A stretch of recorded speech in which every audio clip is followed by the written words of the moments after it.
Okay, do we have everybody on? We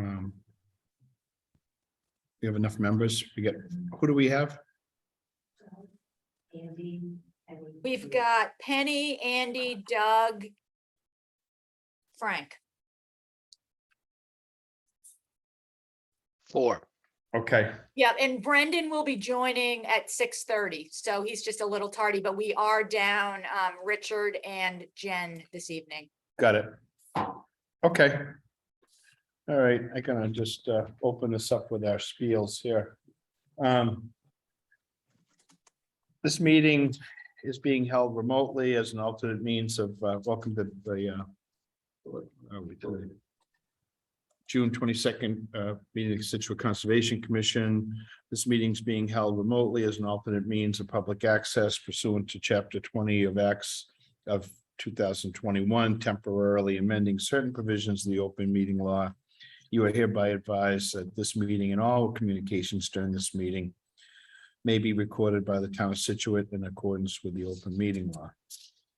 Town of Scituate, Mass commitment statement to diversity, equality and inclusion. The Scituate Conservation Commission is committed to providing an environment of respect during meetings. We ask that all members to interact in a polite manner, even when there is a disagreement. We value the participation of our community and want all participants, including marginalized and minoritized communities, to feel welcome and respected. We ask our committee members and all who participate to commit to these standards and to support the respect of the community. So that said, we can get started. Are there any additions or omissions? We might just want to read off the ones that are going to get continued. Yeah, we had quite a few continuances come in this evening, Frank, so maybe just give people a heads up that Looks like 121 Jericho is going to be continued. well, I'm not sure 121 Jericho is actually gonna be continued, but All right, there wasn't a formal request, but 3 Seagate was, 327 Central, 15 Revere, and 34 Ocean Drive. We'll be reading their official request to continue to the future date. okay. And then also if we could add some open space discussion on some trails and Boy Scout matters. Always happy to do that. Okay, I'm sorry, you said the ones that continued is Seagate Circle, Central Ave. And what was the other one? 15 Revere and 34 Ocean Drive. Okay. Okay, great. Thank you, Amy. So do we have anybody requesting Seagate, or do I have a letter for that? I guess I got one. There's a request from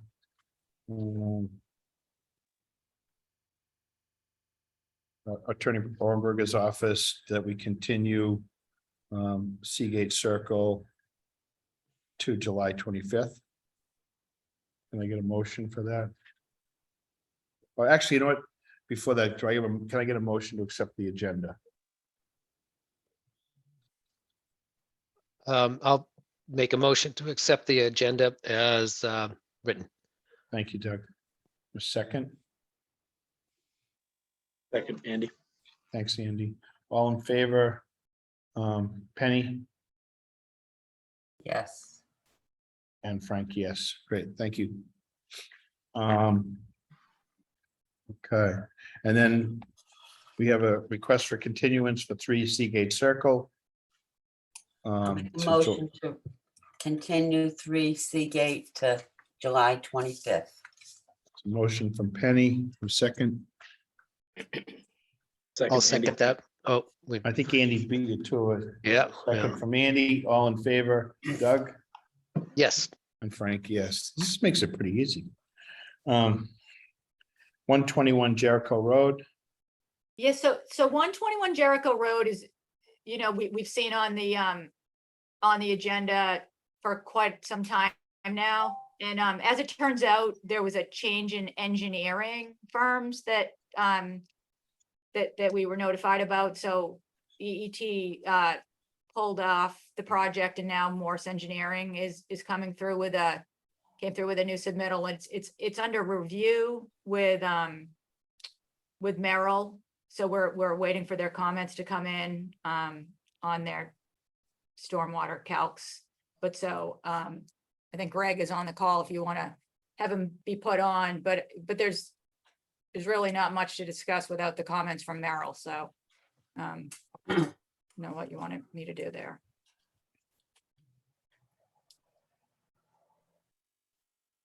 So we have, I'm sorry. Wanted to we just have- make a motion to continue it to the next meeting. Sure. I'll make a motion to continue 121 Jericho Road to July 11th. We don't have anybody on for that, right? Looking in the audience. When these are Well- butters, do you think, or is there an engineer or an applicant or anything? Yeah, on? that Greg is on the call. He's All on right, the call. well, why don't we just put him on Okay, yeah. and he can request that. Greg? Good evening. For the record, Gregory Morse, registered engineer, Morse Engineering. I took this project over from Bob Crawford of EET. It's a raise and rebuild of a single family home. I believe Mr. Crawford had presented it to the commission in the past. We had submitted a revised plan on June 8th, which I think addressed all of Merrill's stormwater comments. Being submitted 2 weeks prior to tonight, we were hopeful that it would be resolved tonight, but apparently that was not enough time for the review to be completed. I'm not aware of any other outstanding issues other than the stormwater review with Merrill. If you or the agent could let me know if there's anything else that you need prior to the next meeting, it would be greatly appreciated so that we can move this forward. Greg, I think it's all about the stormwater. Great. So I'm just want to understand that there was a stormwater plan submitted and Greg, your office reviewed it and answered their issues. Was there a change in plan or? So the original submittal by Bob Crawford wasn't in full compliance with the Scituate stormwater bylaw. So we took it over at that point. Merrill had reviewed it and had a number of comments on Mr. Crawford's calculations. We performed the calculations in the typical fashion that we do and resubmitted that to address all of Merrill's outstanding comments. Okay, and so have we heard anything back from Merrill, Amy? Yes, and they'll definitely have it before the next meeting, but maybe even tomorrow for all I know. All right, well, we'd be kind of stuck tonight anyways, because I think Doug is still reclusing himself from Merrill's projects unless it came up later in the meeting when we had Brendan here. I don't, well, Well, go ahead, Doug. yeah, I don't really think I have to do that anymore. Oh, okay, I'm not paid by Merrill in any fashion and directly involved in any of their projects at all anymore. So, okay. So have you gotten Merrill's feedback back to Morse Engineering?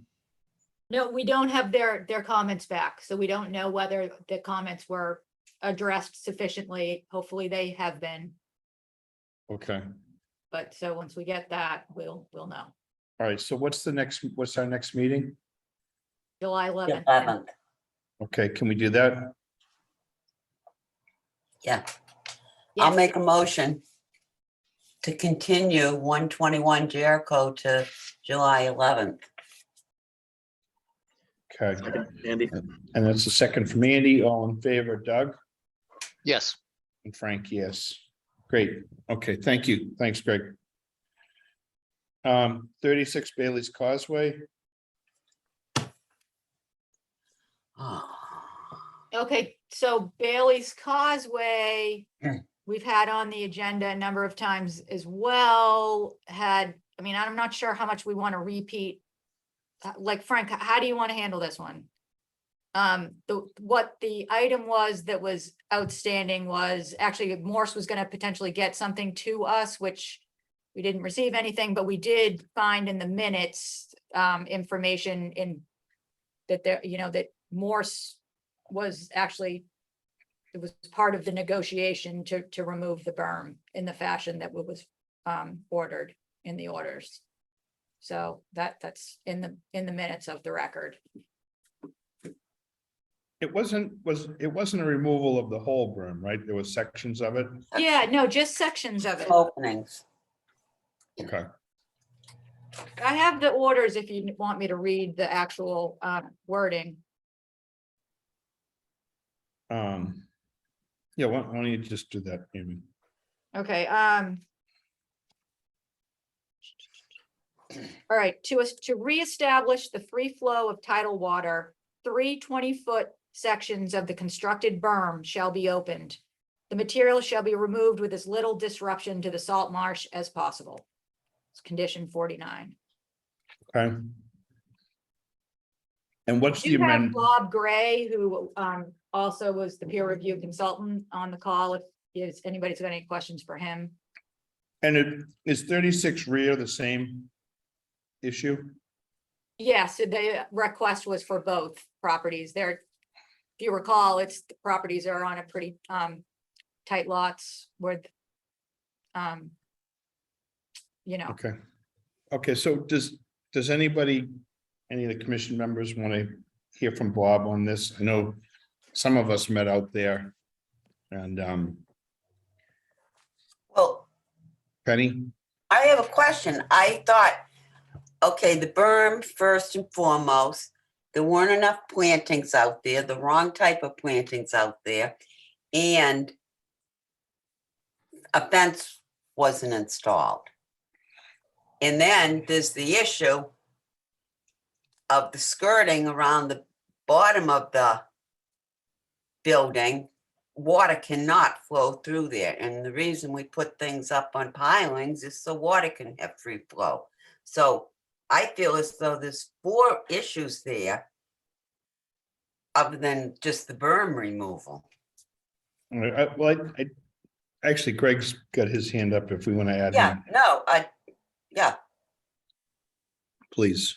And then, so I'm not sure that I think when we met, the discussion was that they weren't going to ask for us to change anything with regard to the fence or the plantings, that they realized that they had to do those things. okay, So they don't have a CFC at this point. What I believe, the only one that they requested an amendment for was the berm, but Greg can clarify that. You're correct in that statement you just made. We've removed any request to change the fence that was out there. Actually, the split rail fence between the project and the salt marsh has been installed at this point. Additional plantings, I believe, were installed as well since the last meeting and now. Okay. The request, is essentially the same for both 36 and 36R. It's just to leave the berm in place as it sits today. It's fully vegetated. It's been in existence now for 20 years or longer. There's no need to go in and disrupt it at this point. Okay, That's the request. all right. okay. So I'm gonna run through the members if I can. Doug, do you have any questions or thoughts on this, or you want some additional feedback from Bob Gray first? I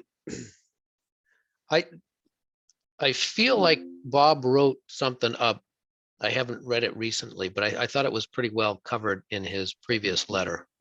But no, I don't think I'm looking for any more information from Greg. Okay, oh, well, if we got Bob on, if it can be short, I don't mean it in a bad way, but Bob, if you can summarize that real quick. Okay, again, I'll go back to when you folks dealt with this a year and a half, 2 years ago.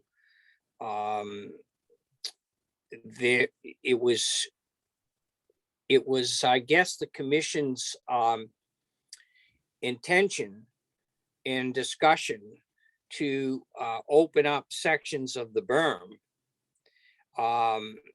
As Amy pointed out, that's substantiated in the minutes. There didn't appear to be a pushback from the applicant through the representatives at that time.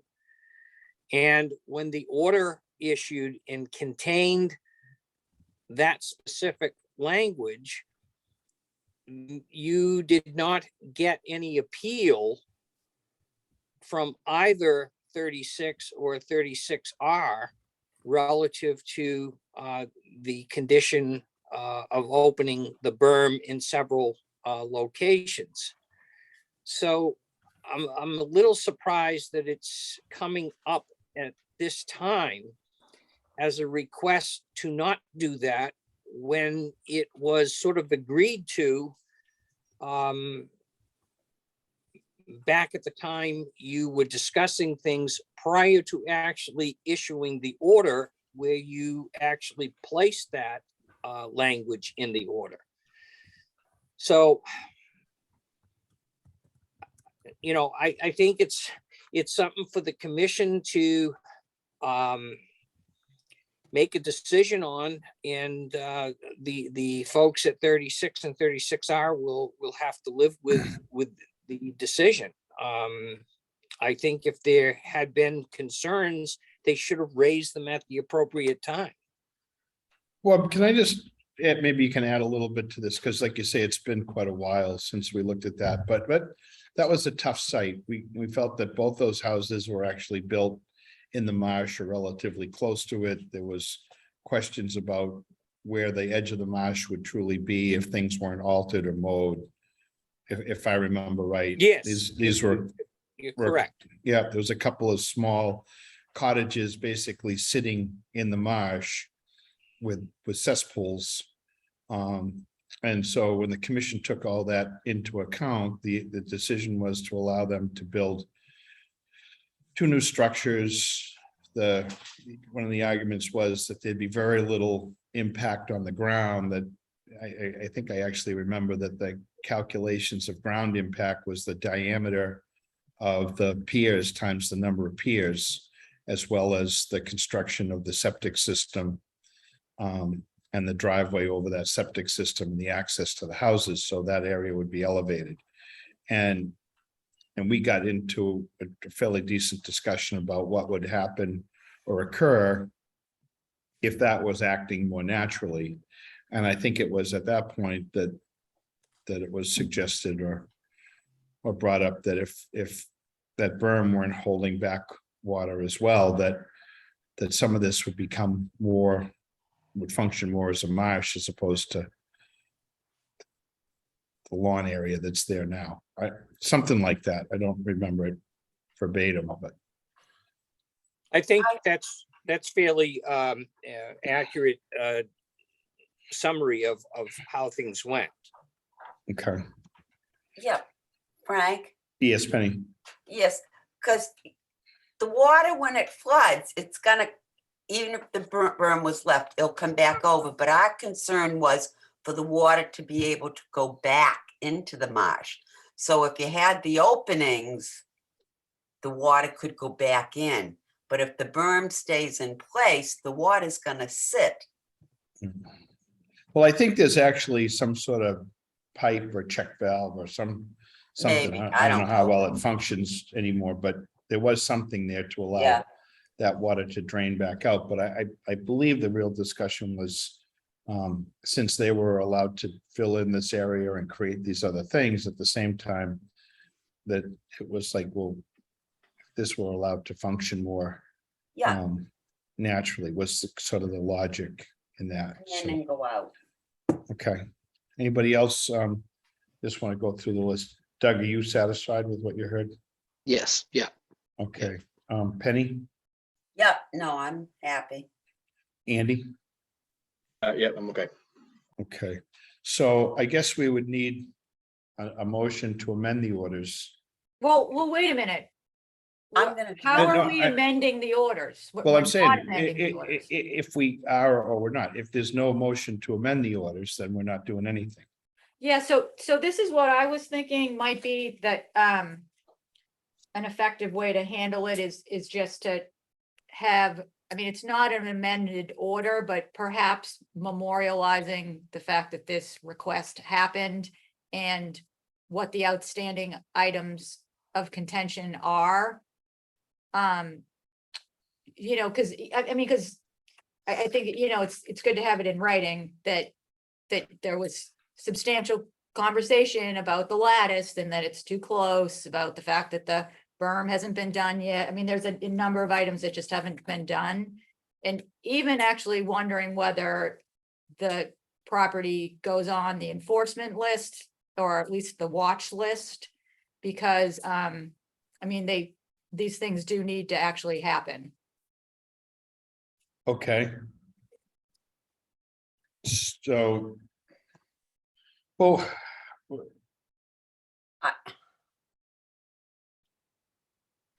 I mean, I think we're dealing with the amendment request, but I agree with you that if we want to take up either an enforcement piece On the lattice. on the lattice, that we could certainly do that. I don't know. So, Um, so maybe it's as simple as just the amendment request has been denied and, you know, per our review out in the field, these items are outstanding. Please take care of them at your earliest convenience. Thank you very Well, much. I don't know if we want to say that. I think we want them done by a certain period of time. Well, yeah, they were supposed to be done before the buildings were built, so. But there's no CFC's been issued for these, right? No, no CFC. There was request of I mean, there was talk of a partial CFC, but no CFC has been actually issued. All right. So, Right. Go ahead, Penny. I don't want to wait for a CSC. Let's face it. We have some properties, 10 years ago, they did their work. They still haven't come for a CSC. They don't come for a CSC until they're going to sell. And the lattice, I feel very, very strongly that has to be corrected. So if that has to be an enforcement, it's better to do it now, because if we wait for a CSC, might never come, that they ever asked for the CSC. Okay. And that lattice is very detrimental, I feel. Are we talking about the enclosure on the front house or both houses? I think it's on both houses. So you're talking about the spacing of the lattice, which I'm not Yes, the sure. spacing of the lattice, because that it's supposed to be, if something's on pilings, the water can flow in and out. Well, from what we saw, there's no way the water is going anywhere except around and just gonna make a mess down there, because the lattice, you might be able to get a piece of paper between the lattice, but that's about it. Okay. All right, well, do we roll these into one or keep them separate? We could take a vote on the amendment. Either a motion to amend it or to deny the amendment. I make a motion to deny it For both properties. for both properties, 36 and 36R. Okay, I'd like to deal with that first and then Yeah. talk about whether it's an enforcement or whatever. So is there a second? Second that, Andy. Okay, all in favor, Doug Yes, and Frank, yes. Okay. So then with regard to these other outstanding issues, to give Amy some direction, Yeah. I would say that we want her to give an enforcement order regarding the lattice, Right. right? That's my feeling. Okay, and do we want a time frame on the berm? Given that the other, they've got the house and they're using both of them. I'd say a month, get it done. So 30 days, Yeah. 60 days. Before the storms come, Frank. The Let's sooner the better. let's pick a reasonable time. to do All this. right, give them 60 days, but Okay. All right, I don't know, do we need to really vote that? We certainly. Are If you're are gonna do 60 days, Frank, I would vote it. Okay, I'll So- make a motion that in 60 days, the berm, the removal, the 20-foot sections has to be done. The Okay. 3 20-foot sections. and how do you want to deal with the enforcement on the lattice? I want that done. Same thing.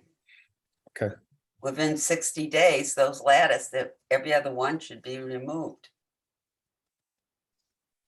Okay, and you're also talking about the one that's closed in, just so Yes, it's clear.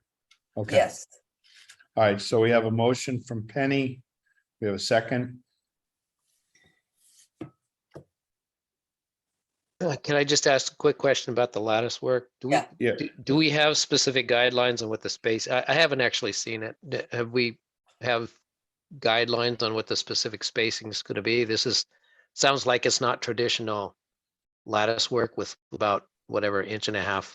Yeah, there is Squares. actually guidance for lattice. There is, okay. Yes, so And this is non-compliant? no, it's non-compliant. And actually, Bob Vogel, our building commissioner, and I are on the same page as to what that standard for lattice is, because it's spelled out very clearly in the some. Okay, guidance. so we don't leave it ambiguous, then there is a guideline to go by, Yeah, we can. replace it, okay. We can point them in the right direction so that it's clear. Doug, Right. it's like a solid wall. Okay, I mean, I'm not kidding. You can, a piece of paper, that's about it. You're gonna get, that is not free flow. okay. All right, so I have a Thanks. motion from Penny. Does anybody want to second that?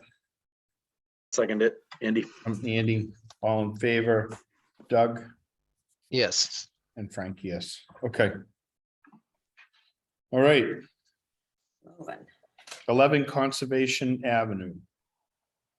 Is this a new? Yeah, so Yeah. this is going to be opening this project, and Morse Engineering is the representative. Okay, on June 22nd, 2022 at 6 p.m. the Town Hall, the Situate Conservation Commission will hold a wetlands hearing under Chapter 131, Section 40 of the Massachusetts General Laws and Section 30700 Town of Situate Code of Bylaws and Section 32050 of the Town of Situate Stormwater Bylaws regarding the application of John and Hope Mullen to raise and rebuild a single-family dwelling at 11 Conservation Way, Scituate, Mass. Abutters and other interested parties are invited to attend. Information and access to the virtual meeting is available on the agenda post on the town website. Okay. And this is Greg. Yes, good evening. Good evening. Representing the homeowners, John and Hope Mullen. This property is at 11 Conservation Way. It's described as a raise and rebuild of an existing single-family home. Looking at the plan here, Conservation Way is at the bottom of the page. The property line is the dark black line. At the top of the page in blue, we have highlighted the wetlands. The wetlands here are a bordering vegetated wetland. They were delineated by John Zimmer of South River Environmental. The property itself is 42,723 square feet, has an existing home on it, has an existing gravel driveway and lawn surfaces. The lawn surface currently exists right up to the edge of the wetland. The proposal here is to take down the existing house and construct a new house largely in the same location. The new house is depicted with the bold box in the middle of the site plan there. We've identified a new septic system in the front yard outside of the 100-foot buffer zone. The 100-foot buffer zone is the highlighted green line. Respectfully, the 50-foot buffer zone is the red line. You'll see that the house is outside of the 50-foot buffer. The house is 55 feet away from the BVW at its closest point. Along the edge of the BVW and extending approximately 15 to 20 feet into the existing lawn, we're proposing a new rain garden, which would be a planted rain garden along the back of the property. That's one of 3 stormwater measures we're proposing. Aside from the rain garden, we also have a crushed stone infiltration trench, which runs along the side of the driveway. The driveway going from Conservation Way on the right-hand front property corner to the side entry garage into the house. And we also have a series of leaching dry wells located just behind the garage outside the 50-foot buffer, which would connect to roof gutters coming off the back of the house. DEP had no comments on this project. This was sent to Merrill for a peer review. We responded to their comments. I believe we've satisfactorily addressed the outstanding comments at this point. We're proposing mitigation measures, the construction, entrance, and erosion control barriers around the limit of work, and providing with the new rain garden a minimum of 15 all the way up to 20 feet of actually vegetated buffer now to that BVW where lawn currently exists, right up to the edge of it. I turn it over to you. Okay, thank you. Amy, do you want to speak to this? Yes, I do. So I concur with what Greg just presented. To raise rebuild, you know, it was built, house was built quite a long time ago. So there is, you know, disturbance that goes right up to the resource area. It was reviewed by Merrill, that did trigger their stormwater review. But we did, after going back and forth a few times, work out a solution. They are offering up some mitigation enhancement, which is a good thing. I just would want to condition this so that the stormwater controls were installed as part of the early part of the project, not as the last minute thing. Because that seems to always wait till the end and then it never gets done. And certainly prior to occupancy permit. That's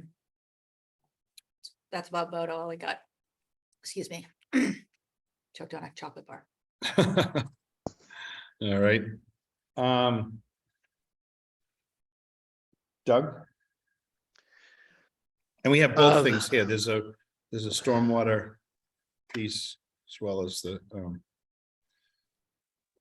Yeah, I just, the proposed work is right up next to the wetlands.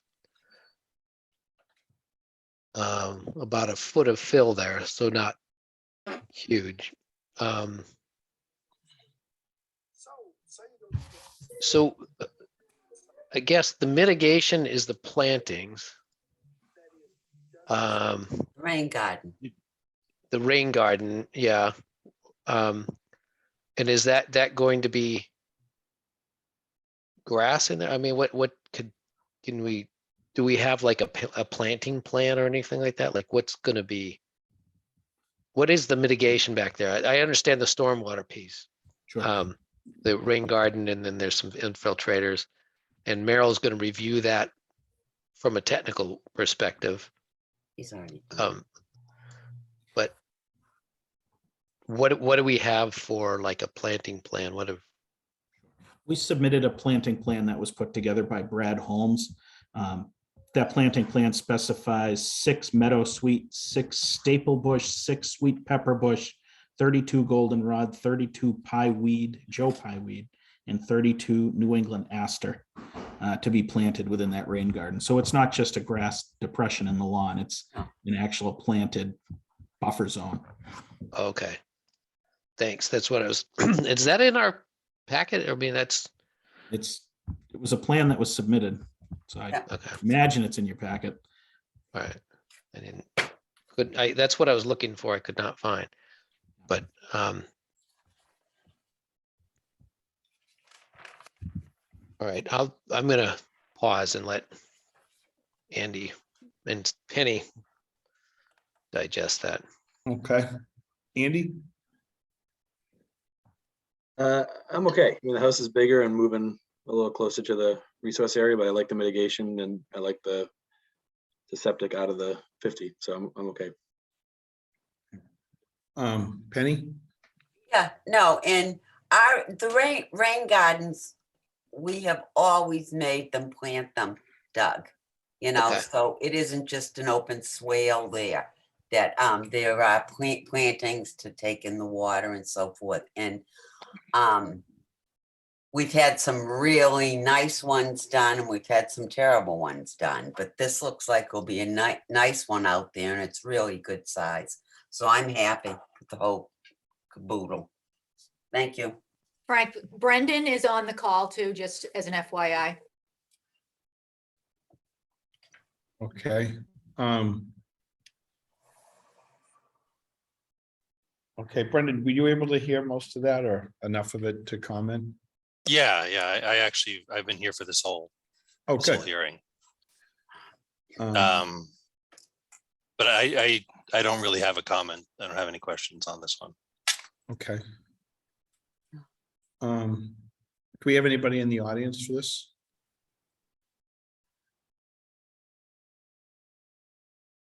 Seeing none, Frank. Okay. I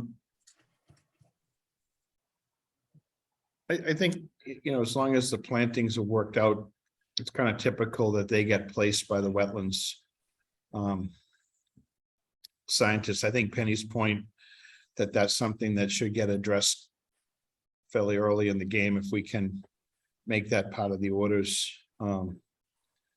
that gets shaped up. I was looking for erosion control. He said erosion control. I'm not seeing it. So we have a dashed line that goes all the way around the limit of work, essentially right in front of the Oh, yeah. Well, tree line. sorry. That's it. It goes around the whole thing. Yeah. Okay. Yeah, Yeah. okay. Got it. Okay. So I guess that's, Everybody happy? Yeah, I think you guys can probably close this one. And I mean, I think it looks like a great upgrade for this family and a good project. So okay, I'll make a motion, Frank. sure. I make a motion to close 11 Conservation Way. Anybody want to second it? I'll second it. Thanks, Brendan. All in favor, Doug, Yes. Andy, Yes. and Frank, yes. Great, thank you. Thank you. It's a good one. I'm starting to feel pretty old. These houses were built when I was about 12. You're already tearing them down there. Ah. Okay, 327 Central Ave. We have a request, I believe, to continue. Yes, that's gonna be continued. Um, Do you want the motion? where did this come in from?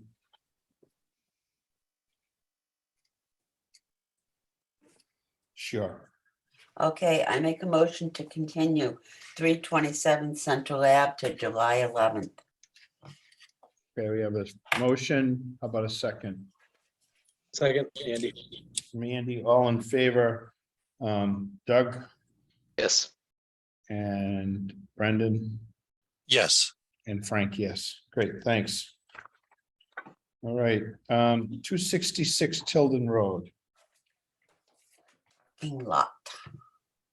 On June 22nd, 2022 at 6 p.m. in the Town Hall, Situate Conservation Commission will hold a wetlands hearing under Chapter 131, Section 40 of the Mass General Laws and Section 30700 Town of Situate Code of Bylaws regarding, and Section 32050 of the Town of Situate Stormwater Bylaw regarding the application of Town of Situate for site improvements to include replacement of existing driveways, parking areas, sidewalks at location at 266 Tilden Road, Scituate. Others and other interested parties are invited to attend. Information to access the virtual meetings available on the agenda posted on the town website.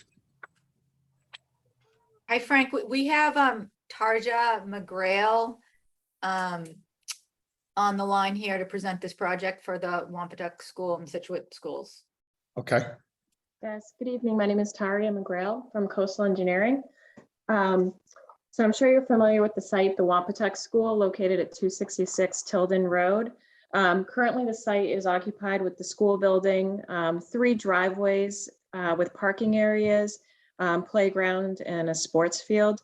The northern parking area is partially located within a buffer zone to a wetland resource area. The buffers are shown on this plan in the heavy red and blue line work, the blue representing the 100-foot buffer.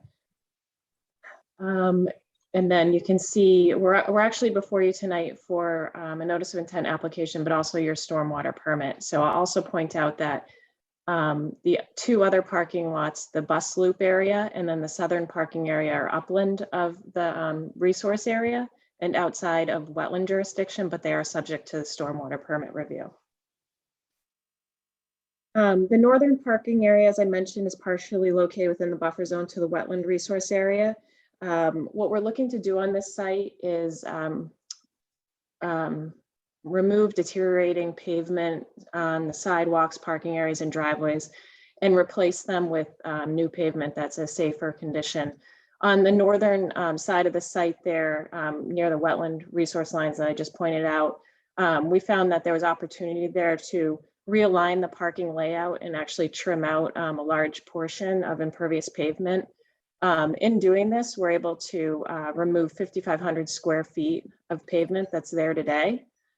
In the location of the pavement that will be removed, we're proposing a biofilter grass swale. The purpose of this is to provide management, treatment, and attenuation of runoff from this parking area and driveway. This swale is also going to alleviate some problems that the school is currently having with runoff that's contributing towards flooding over in the swing set area, which is currently located just to the north of the swale that's shown on the plan. We're accomplishing two things here. We're able to reduce pavement and improve the parking layout, which will improve safety on the site by having more order. But we're also able to alleviate the amount and volume of runoff by removing the pavement, which in turn should alleviate some of the flooding that's occurring in the swing set area. So that's the largest change that's occurring within the buffer zone to the wetland resource area. Amy did bring to my attention that back in, I think it was 2017 perhaps, you had a filing in front of you that showed a vernal pool in that wetland area. So we are looking at that. You know, that vernal pool would be, we suspect, in the depression that is located somewhere within our limit of wetland that's shown on the plan. So as I mentioned, part of the project is to also provide similar improvements to the bus loop and the southern driveway. In both of those locations, the changes to the actual layout are much less of a change. The overall amount of pavement is really staying about the same. So the impact on the stormwater runoff is very minimal, de minimis.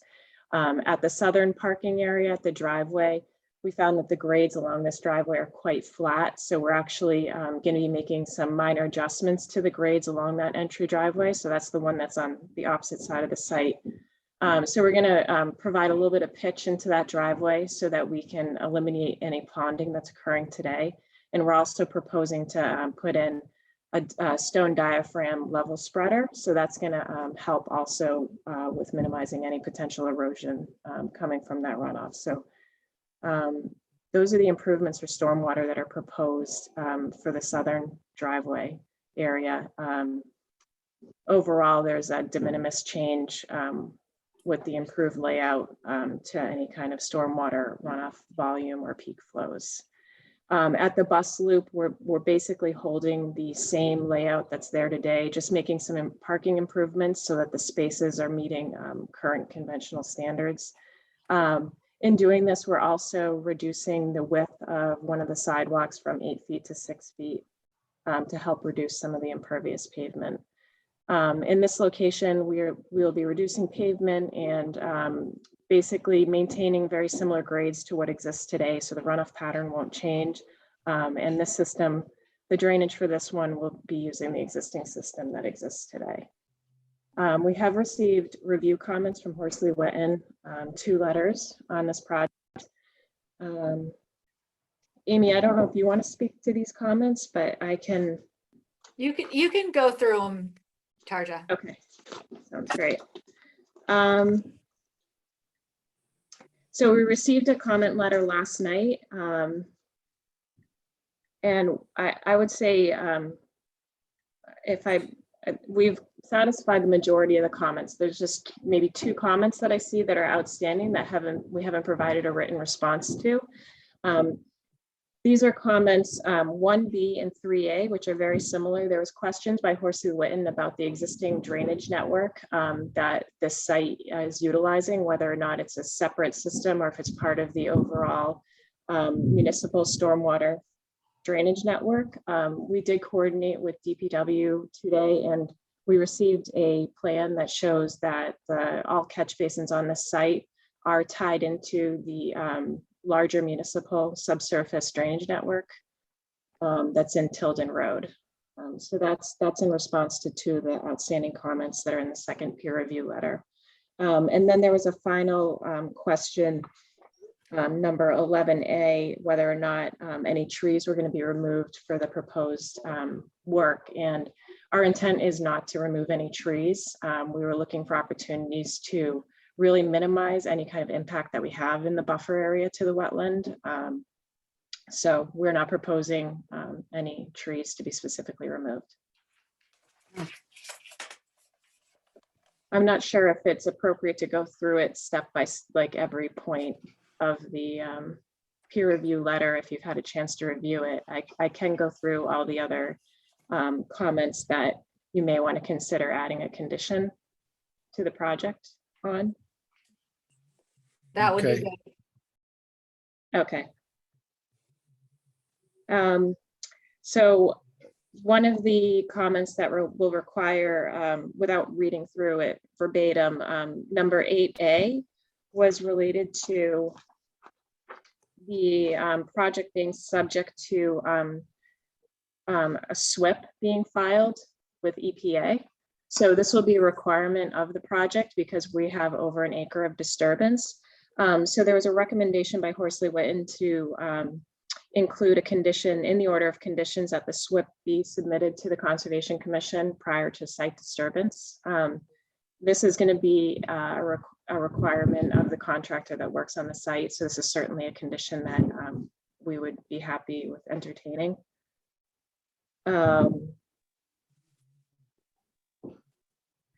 Similarly, there was a few very minor comments related to the erosion control and adding some spot grades to the construction plans. So Horsley Witten had made a recommendation in number 8B to include a condition that the commission be provided with the final construction plans. So we would certainly entertain that condition as well. And also, as part of 8C, there was a recommendation that the site be swept occasionally to make sure that we don't have any tracking of offsite sediment offsite. So that's certainly something that I would expect is incorporated into the SWIP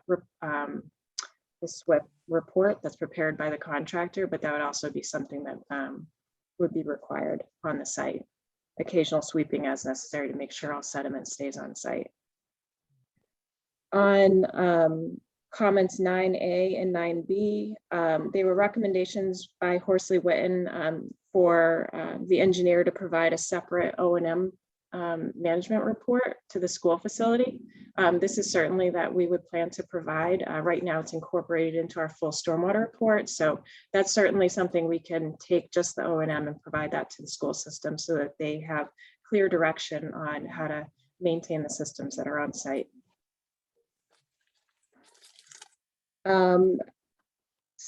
Let's see, comment number 10 was related to requiring an illicit discharge statement. This is required by the Massachusetts stormwater management requirements. So this would be a standard condition that we would anticipate that we would have to provide, the schools would have to provide you with the illicit discharge statement prior to construction. Other than those items that I just went through that we would be amenable to having a condition on the permit, all other comments from Horsley Witten have been addressed to their satisfaction. Okay, thank you. Amy?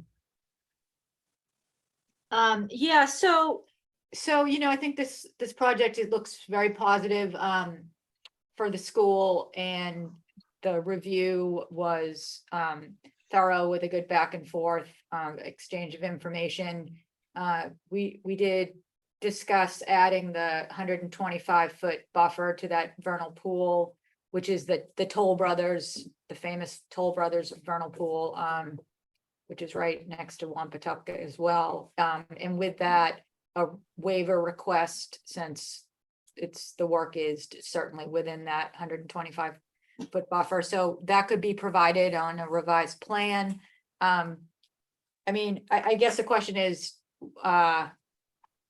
whether we want to see revised drawings before closing, or if you want to close pending receipt of these revised and some special conditions. Although one point I also have is that we will need a copy of the O&M plan, because we do append that and make that part of the orders in Scituate. So if we could get a copy of that to be included in the orders, that would be a request.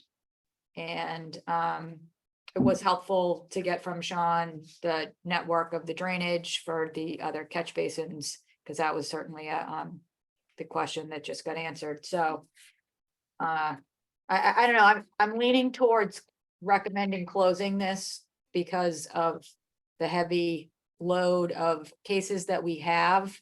And I know that also think that the school would like to get this out to bid this summer and potentially constructed before the kids go back in September. So that's what I'm thinking here. Okay.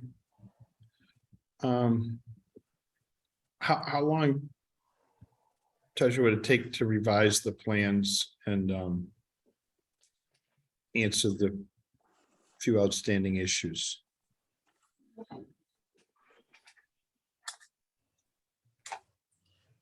think you muted somebody.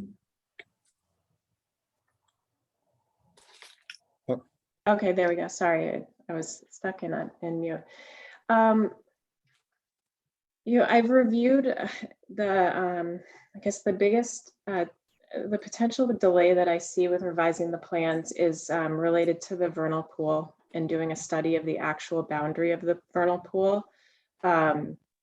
This is, I have the reference plans from the Toll Brothers study. And it's certainly very quick to add that information to our plan to reference their plan. If the commission can accommodate using a reference plan to show that the presence of that vernal pool, I'd like to recommend going about that approach to keep this project moving forward, because in my opinion, we've really done the best that we can to reduce impervious area and provide an environmental benefit on this site, particularly within the jurisdiction to the wetland resource area. So I'm not sure that having other than requesting the waiver for the 125 feet, I mean, we know that the work is going to be in the 125 feet. So having an exact boundary delineated for that vernal pool, I'm not sure that it really has an impact on the final design plans in any way, because we'd still be looking at providing the same level of protection and the same design improvements on the site. So if the commission's amenable to referencing the Toll Brothers study on the plans in the record for this project, these are all revisions that can be made very quickly. Okay.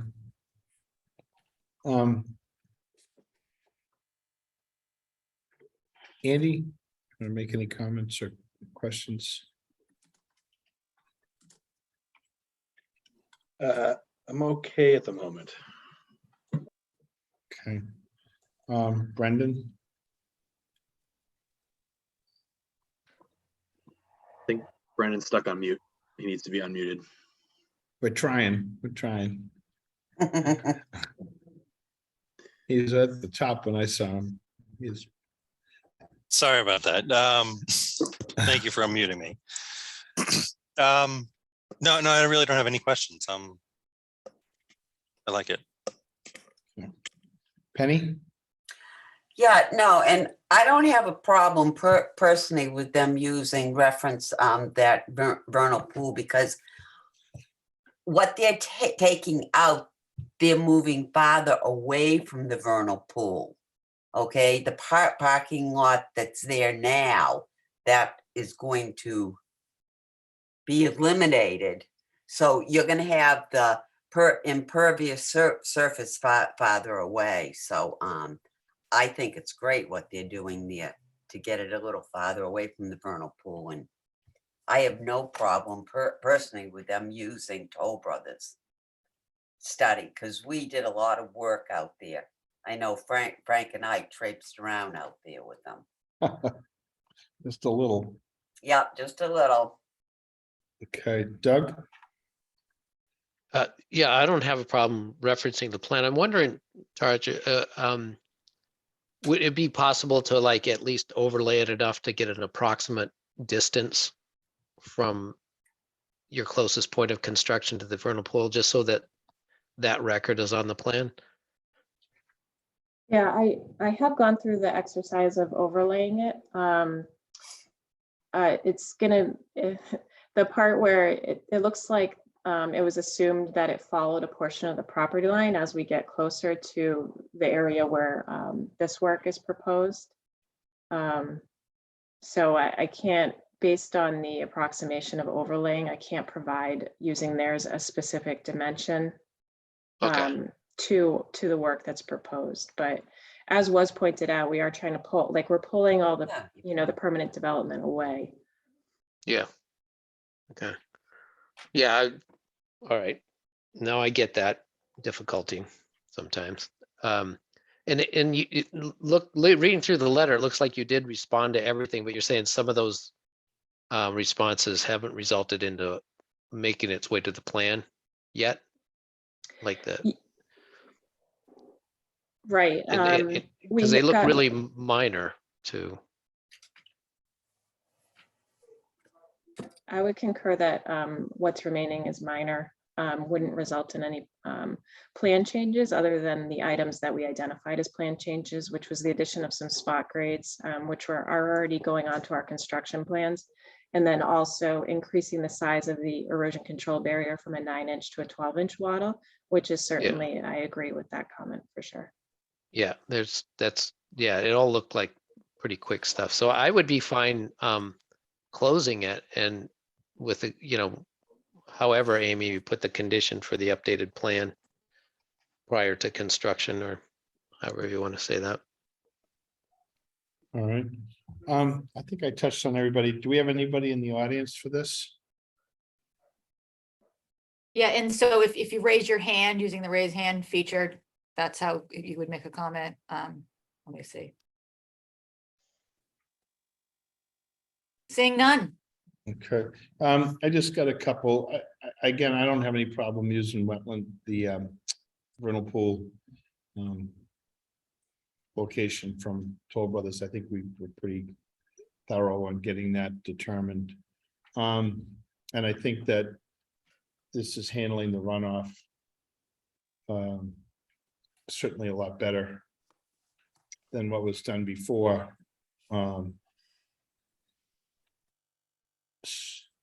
So in a lot of ways, we're getting a better discharge of runoff of water than before. So I agree with Penny on that.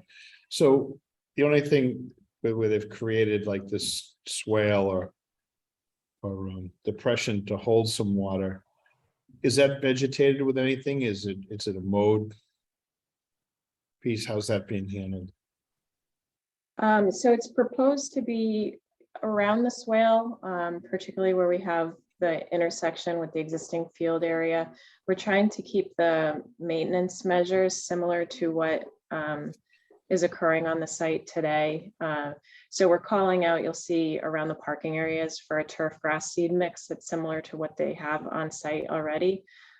Within the biofilter swale, we're proposing more of a conservation seed mix, which has more of a blend of some of the native grasses in it, but that too would be, it would be a grass blend that would be periodically mowed. It wouldn't be Our recommendation would be to keep it around the 4 to 6 inch height. It wouldn't be something that's mowed on a weekly scenario. We want it to be, tolerant of the infrequent inundation from the rainstorms, but also for the drought conditions. So it's certainly going to have the native grass seed mix in it. Okay.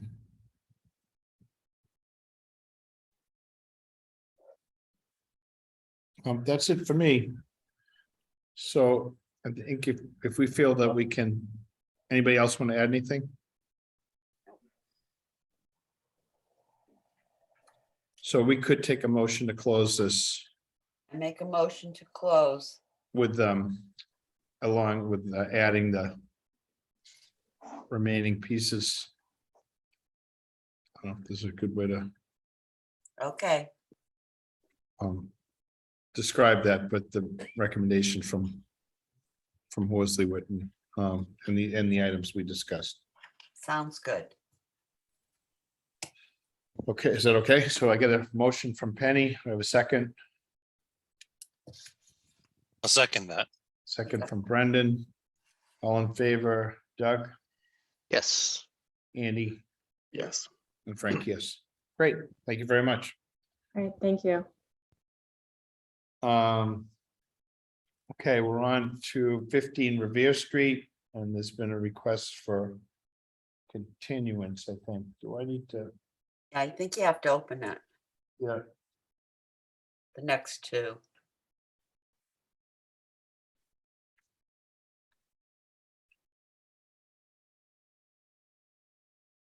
On June 22nd, 2022 at 6 PM, the Town Hall Central Conservation Commission will hold a wetlands hearing under Chapter 131, Section 40 of the Massachusetts General Laws and Section 30700 Town of Scituate Code of Bylaws regarding the application of Patrick Foley for work related to septic repair on a single-family dwelling at location 15 Revere Street, Scituate. Abutters and other interested parties are invited to attend. Information and access to virtual meetings available on the agenda posted on the town website.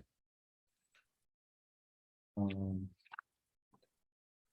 then I have a request for a continuance to July 11th. I make a motion, we continue Revere Street to July 11th. And a Second. second from Doug. So all in favor? Andy, Yes. Brendan, Yes. Frank, yes. Okay, great, thank you.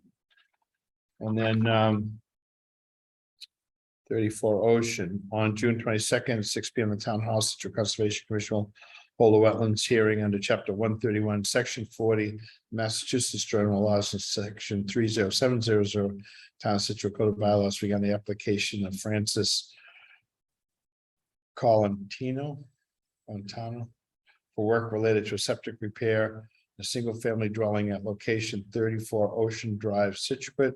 Abutters and other interested parties are invited to attend. Information and access to virtual meetings available on the agenda posted on the town website.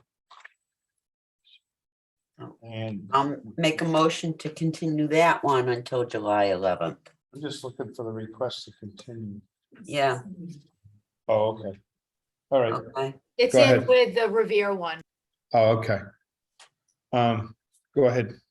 Yeah, I make a motion that we continue 34 Ocean Drive to July 11th. I second that. From Brendan, all in favor, Doug? Yes. Andy, sorry. Yes. Frank, yes. Sorry about that. Thanks, Okay. tired. I ate all my candy bars already. So that concludes the public hearing portion, and now we're gonna go into meeting with some RDAs. Yep. So I can get 5 queued up. So 27 Ocean Drive. On June 22nd, 2022, during the 6 PM meeting at Town Hall, Central Conservation Commission will act on the request of Darius. Oh, boy. Nagamwala. Nagamwala. Thank you very much. My pleasure, Frank. For a determination of applicability of the Massachusetts Wetlands Protection Act and the Situate Wetlands bylaws for activity related to driveway work at location 27 Oceanside Drive, Situate, Mass. Abutters and other interested parties are invited to attend. Information to access the meeting will be available on the agenda posted on the website. Good evening. Good evening. You want to give us a little bit of input on what you want to do? Yeah, so we've owned the place for 2 years now, and there was a dumpster in the driveway with some work we were doing, replanting the decks. The dumpster that was in the driveway is right where the black Acura was parked, and I think what it caused was the water flow during the storm of October. I thought we'd get the work done before the storms hit, but we had that early one in October. There were some cracks in the asphalt driveway.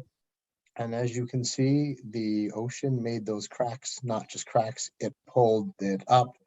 And before we had cleanup done, there was a hole that was, I don't know, maybe 2 or 3 feet wide by 5 feet wide and about a foot deep. So what we want to do is we just want to resurface the driveway the way it was a couple of years ago. Okay. Doug? No, is it concrete or bituminous pavement? Looks like concrete. I thought it was concrete as well, Doug. It's asphalt. Is it? Okay. No, I don't have any questions. Okay. Penny? No, he's gonna do it in kind to what was there. Correct. Yep, okay. Andy?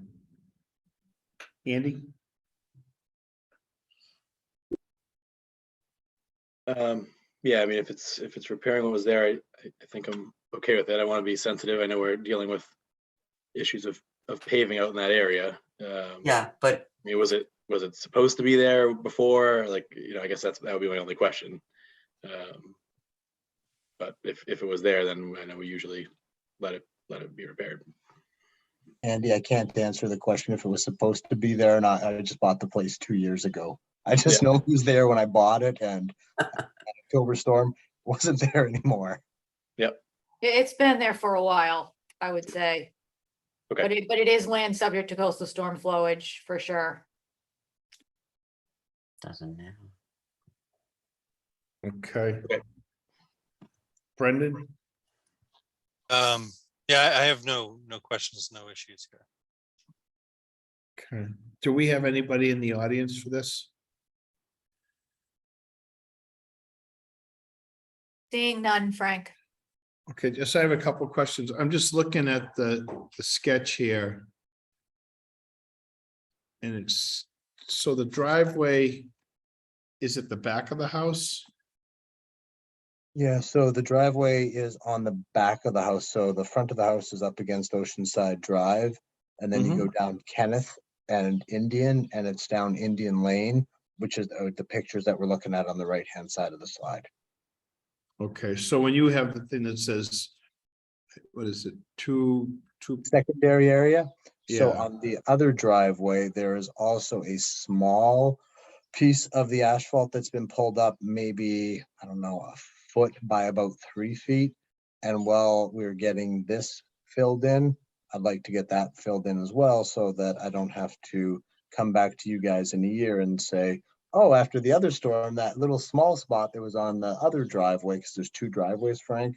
There's a 1-car driveway on Kenneth and then maybe a 3 or 4 on Indian. Come back and say the exact same thing happened a year later. So does the driveway go through from Kenneth to Indian, or is there's 2 separate driveways? I'm just, Two separate driveways, and you can see on the top, that little concrete barrier between the 2 driveways.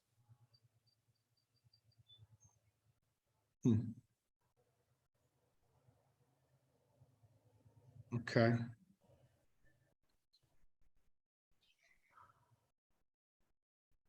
Is there any way, I guess, when this is done, when I'm assuming that whoever does your paving is gonna grade this out some, remove the old asphalt and then grade it and then repave it, am I right? I haven't gotten that far in the process, Frank, and I would look to the committee's guidance on how best to proceed, but intuitively that makes sense to me. Okay, and then I'm just looking at right off the corner of the front of the car in the upper picture. Is that a drain? Is there a circular drain? There is a circular drain, and the first thing we did when we moved in was had that drain excavated so that it could clear water out. And then again, last year, we had the drain excavated, and both times after the first storm, it stops working. It stopped working. Yeah, so I've cleaned it out. I've paid to have it cleaned out twice and maybe one storm, but then it doesn't work anymore. Okay. So I'm just sort of wondering when they, when they grade this and do all that work, what we've had is issues with some of the other houses elevating the thing to a point where it's draining the water into other locations. Where does the water drain to now, Darius, if you don't mind? Yeah, no, so the neighbors on, I guess would be, I'm trying to think, on Kenneth, the Grocers, the water does not drain into their property. It goes through where the Acura is and it settles at the in our driveway there, as well as the vast majority in that field that is on the other side of Indian Lane. Okay. Just for your own good, if you looked at it, especially if you're talking with someone for this project, if you could talk to them about how they thought they could best help you with that, either get some of the water to sheet into the lawn or someplace so you're not waiting in it, getting out to the car or whatever would be. Well, Frank, I've got a solution for that, which is, and I can say this because she's not on the phone. My partner Wendy parks on that side and I park on the other driveway. So she gets a new pair of boots. She gets a new pair of boots and I get an earful. Yes, but understood. Agreed. There we go. All right. Okay, do we have anybody in the audience for this one? You didn't draw a crowd. Seeing none, Frank, yeah. Okay, so I'll ask for, I make a motion for -3, which is good, Darius. okay. We have a motion from Penny. Do we have a second? I'll second that. It's from Brendan. All in favor, Doug Yes. and Andy Yes. and Frank. Yes, good. So a negative just means that there's no need for you to continue. You can go ahead and do that. The only thing I might ask is if you are with a contractor, you work this thing out and you've got some concerns or questions, don't hesitate to contact the office. Absolutely. No, I appreciate the flexibility and the input. You guys have been always good, and thank you. Appreciate it, guys. You'll get a call to pick up the paperwork, Darius, or we can mail it, whichever is easiest for you. No, we'll be down next week, Amy, so I'll be happy to swing by and introduce myself live as well. Oh, great. Thank you. Perfect. Thank you. Thank you Have so a much, good guys. evening. You too. Number 20 Harvard Street. On June 22nd, 2022, during the 6 p.m. meeting at Town Hall, the Situate Conservation Commission will act on the request of John McCabe for determination of applicability of the Massachusetts Wetlands Protection Act and the Situate Wetlands bylaws for activities related to extending a deck and new footings at a single-family dwelling located at 20 Harvard Street, Scituate, Mass. Abutters and other interested parties are invited to attend. Information to access the meeting is available on the agenda posted on the town website. So do we have somebody representing Mr. McCabe? The person needs to raise their hand because I do not see a John McCabe listed.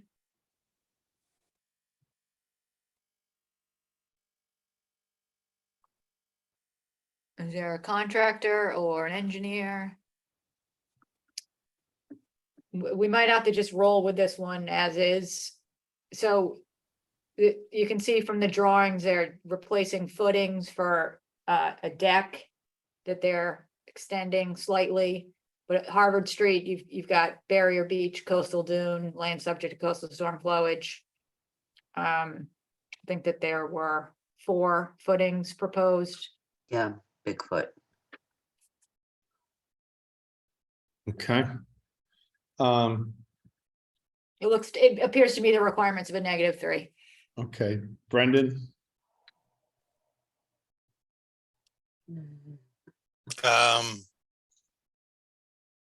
I don't have any questions. Again.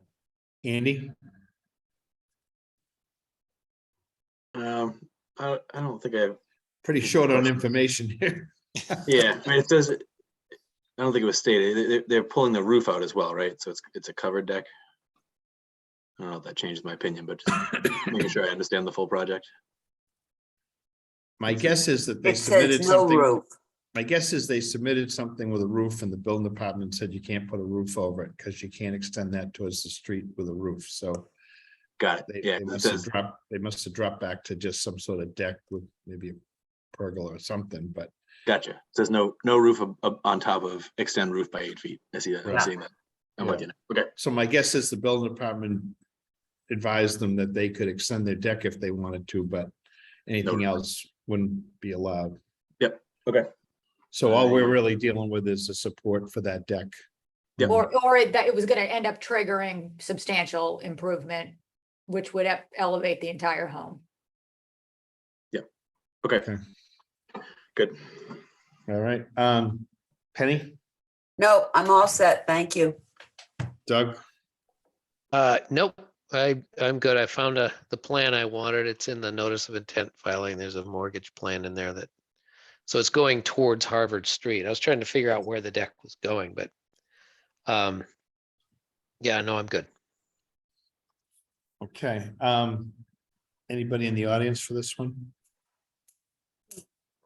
I do not see anyone. Okay. Anyone want to make a motion? Make a motion for a -3, please. We have a second, Second, Andy. all in favor, Doug, Yes. Brendan, Yes. and Frank, yes, great, thank you. All right, Stockbridge Road, Town of Scituate, June 22nd, 2022, during the 6 p.m. meeting. Town Hall, Scituate Conservation Commission will act on the request of the Town of Scituate for a determination of applicability of the Massachusetts Wetlands Protection Act and Scituate Wetlands bylaws for activity related to a comprehensive site assessment at the location between 150 and 154 Stockbridge Road, Scituate. Butters and other interested parties are invited to attend. Information to access the meeting is available on the agenda posted on the town website. Do we have anybody from Ty and Bond or? Yeah, that person should raise their hand because I don't see Ty and Bond, but I'm quite sure that they're on the call.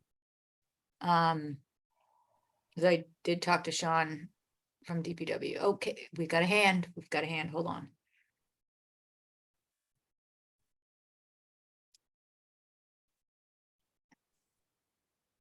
Hi, my name is Michael Martin. I'm with Ty and Bond, representing the town of Scituate for this project. Good evening, Good evening. How you doing? thanks. So this project is, as you may know, the town has an old landfill that ceased operation in the mid-1970s.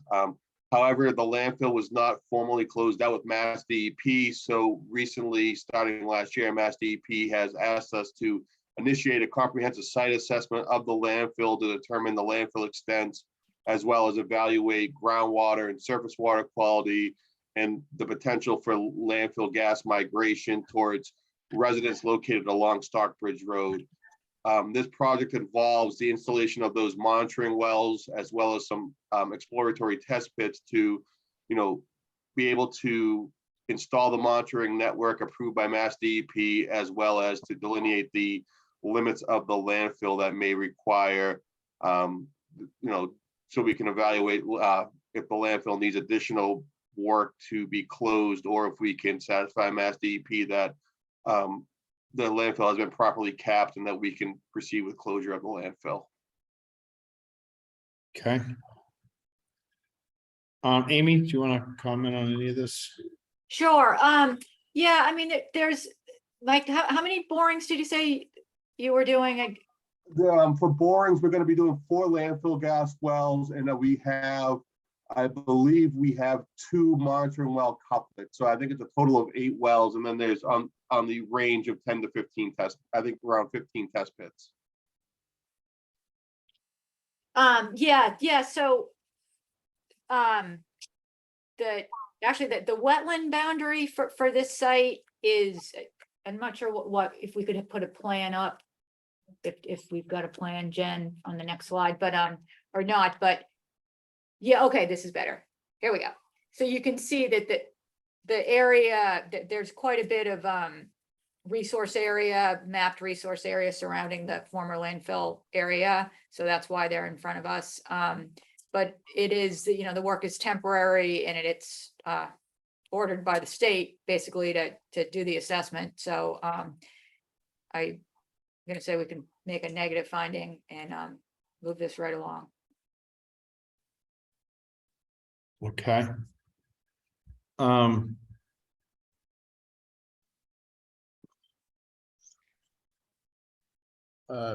Doug? No questions. Penny? No, this is a good thing. Get this settled out there.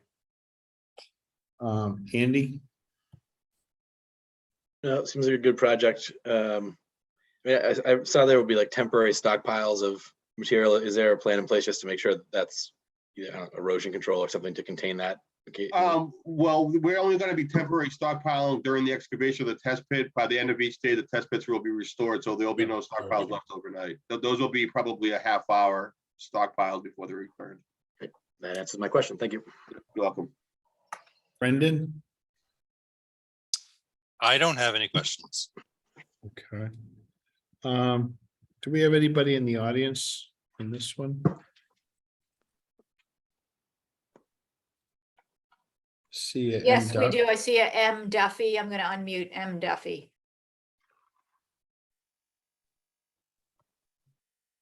Good evening. Hi, this is Mary Duffy, 154 Stockbridge. I'm just curious, I know they're going to put in new well sites. What are you going to do? Is there going to be anything done with the existing test sites that are out there? I have one right in back of my house. Yes, we are going to be utilizing those as part of the continued environmental monitoring as part of the landfill closure. So they're going to be used to collect samples going forward. And going forward, are they going to be, in the current condition, they're not locked and they look like they were meant to be locked? Will they be locked going forward? Yes, we can, as part of this, we'll do any maintenance activities on this to, make sure they're locked, secured, so no one can access them.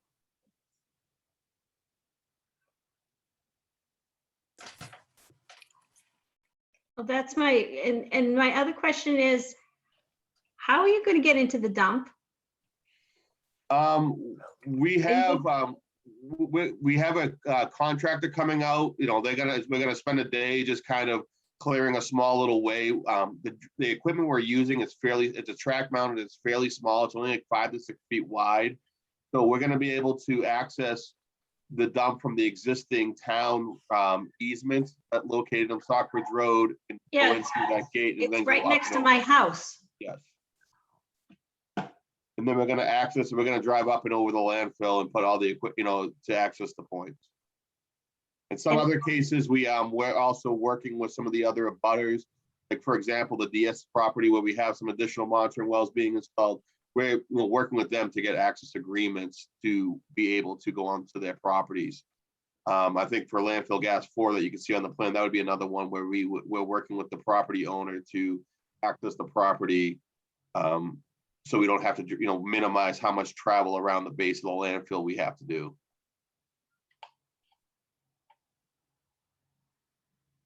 So I think one of Mary's questions, maybe when you access this now, there's a gate there that's been closed for years. And Yeah. if you look on the other side of it, there's actually trees there at this point. So it looks like there's going to have to be a little bit of clearing, maybe some dozing or something to get. It's Frank, it's very dense down in back there. It's No, I loaded with- stopped to take a look at Mary. Yeah. before this meeting, I just pulled in. We last year, when we were developing this, we actually walked the site with the drilling contractor and have developed, we are gonna have a mini excavator out there. There's gonna be some very limited tree clearing. We found mostly a path that does not require a lot of vegetation removal or other just land disturbance activities.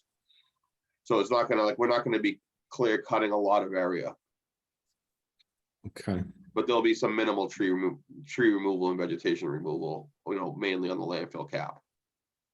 okay. I assume that there'll be a little bit just trying to get through the gate to get a piece of equipment in there, but Yeah, like we're gonna have a bucket to put, like any down trees, we're gonna have an excavator bucket to push them to the sides to clear, pathways going forward. And just, but minimize the amount of disturbance and kind of clearing activities we have to do. okay. Mary, does that satisfy your questions? Yeah, I was just, I had a feeling that they were gonna have to go in through the old right away. Yep. And they'd have to take down quite a bit of the vegetation and back to get in there. Unfortunately, they need to get some equipment in there, and it's similar to doing perk tests and things like that. I think they try to keep the disturbance to a minimum, but there's really no good way to get the equipment they need in there other than to go in through that old entrance where the gate is and knock down a few trees to gain access to that. Well, I'd rather find out what's back there. Sure. I think that's the general consensus is let's get this Yeah. analyzed. What kind of length of time is this going to go on for? Do you know? Will be the subsurface investigation to install the wells and complete the test pits will be, I believe it's going to be about an 8-day period. It's going to start July, we have it scheduled from July 11th through sometime that following week. I think that following Wednesday, whatever that is, I think the 26th maybe. And then, from there, we'll be periodically once a quarter returning to the site. So every 3 months, we'll be returning to the site for a day just to sample the new wells. And so forth. So that, there'll be like some temporary just monitoring days where we just go in on our feet with some small equipment and do everything. Okay. All right. Anybody else? Any other questions? Anybody else in the audience? Or Mary, are you satisfied with questions? I'm satisfied. I'll tell you how wild the wildlife in back of here. My dog is going mental because I've got a coyote in my backyard. There's a den back there. So I know there's a lot. When we did the site walk, that we found a deer's nest and 2 deers chased me and my colleague off the landfill because they had babies. Yeah. Yeah. There's definitely a coyote den back there. Funny. All right. Well, good luck to everybody. Thank you. Hope we hear from you again. I'll make a motion, Frank, for -3. I have a second. Second, Andy. All in favor, Doug, Yes. Brendan, Yes. and Frank, yes. Okay, thank you. 181 Edward Foster Road, after the fact filing.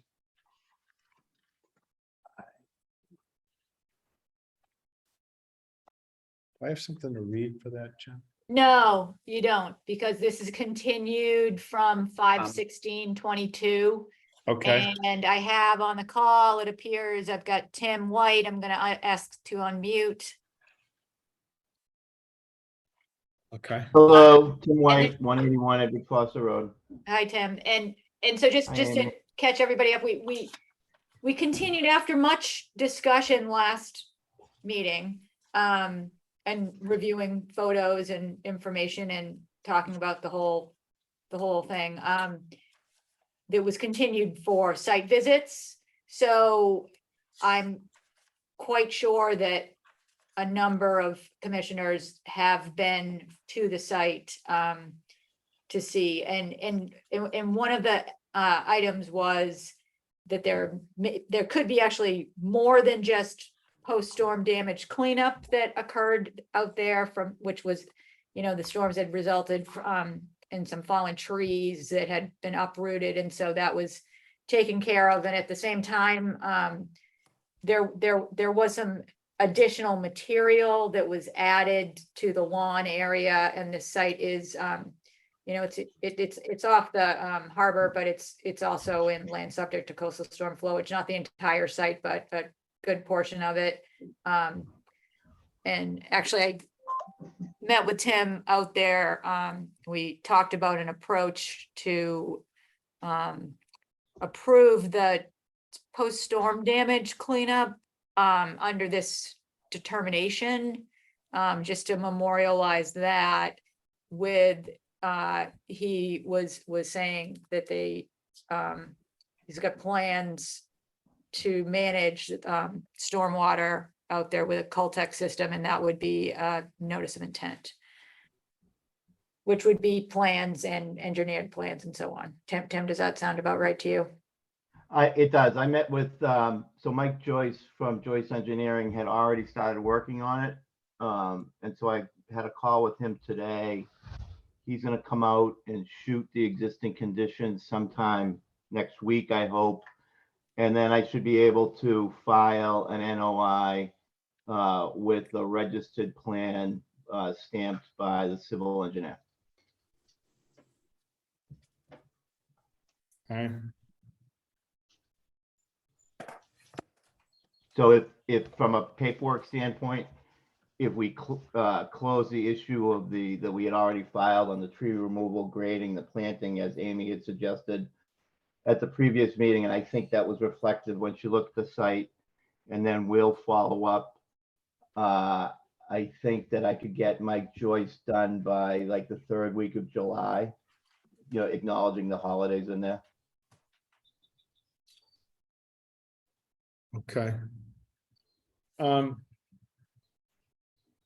So you're gonna refresh my memory a little bit on the proposed tree removal and grading. Do we have a plan that shows that? I didn't submit a plan. I submitted photographs. It started with an email to Amy early in April. Then we did the work. I submitted photographs. I can submit a plan. That would be relatively easy to do. It would just show where the trees had fallen down over in the back corner over by Henry Lane. It was 3 relatively large poplar trees came down. I don't know, Amy, I can't bring a screen up, but do you have those photographs? Yeah, actually, we don't have those as part of the presentation tonight, but the commissioners, you do have that from, you refer to your packet from 5/16. Okay. Like Tim said, that the area where the trees is, I don't know what you'd say. It's like if you're standing in the front of the property with the ocean to your back, it's in the upper right-hand corner towards Henry's Lane. And in that area is you will recall, is the topography is not exactly even, it's kind of a little bit undulating, and it is subject to flooding just based on the location. So it gets pretty soggy. And this property was also, has had past notices and orders and certificates of compliance for various projects relating to some fill and plantings in the area, and also fragmity removal project. There was one of the former projects, and those were before my time, although we did close them out during my tenure here. Okay.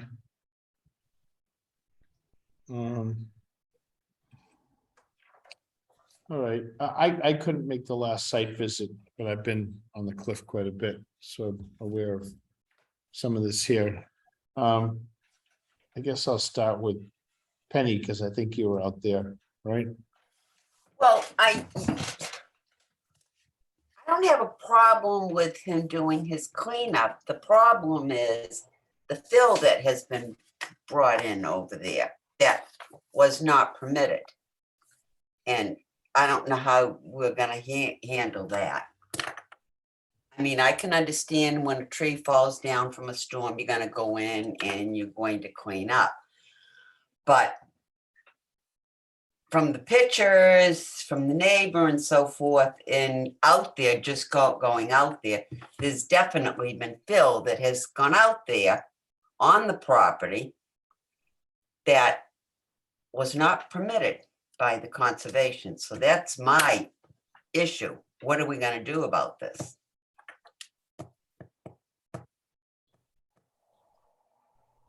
Okay.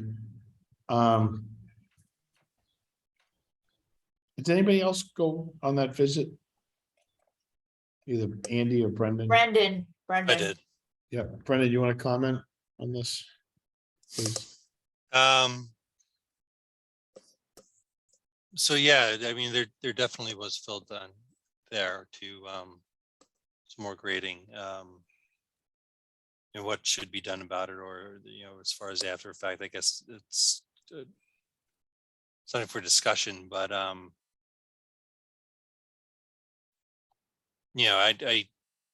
guess I don't really know what to say. Okay. Well, Andy? I can chime in that Sure. the area that we're talking about is land subject to coastal storm flowage. While we don't prefer to see these areas filled, we do know from it being drilled into our head that there are no current performance standards for land subject to coastal storm flowage.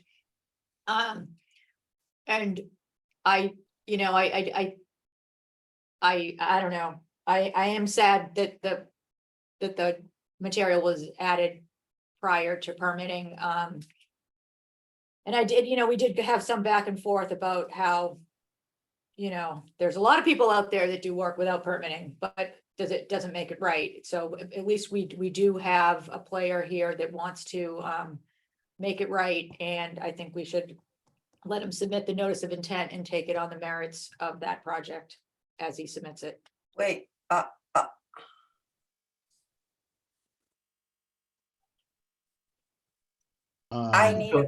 I'd like to make another comment.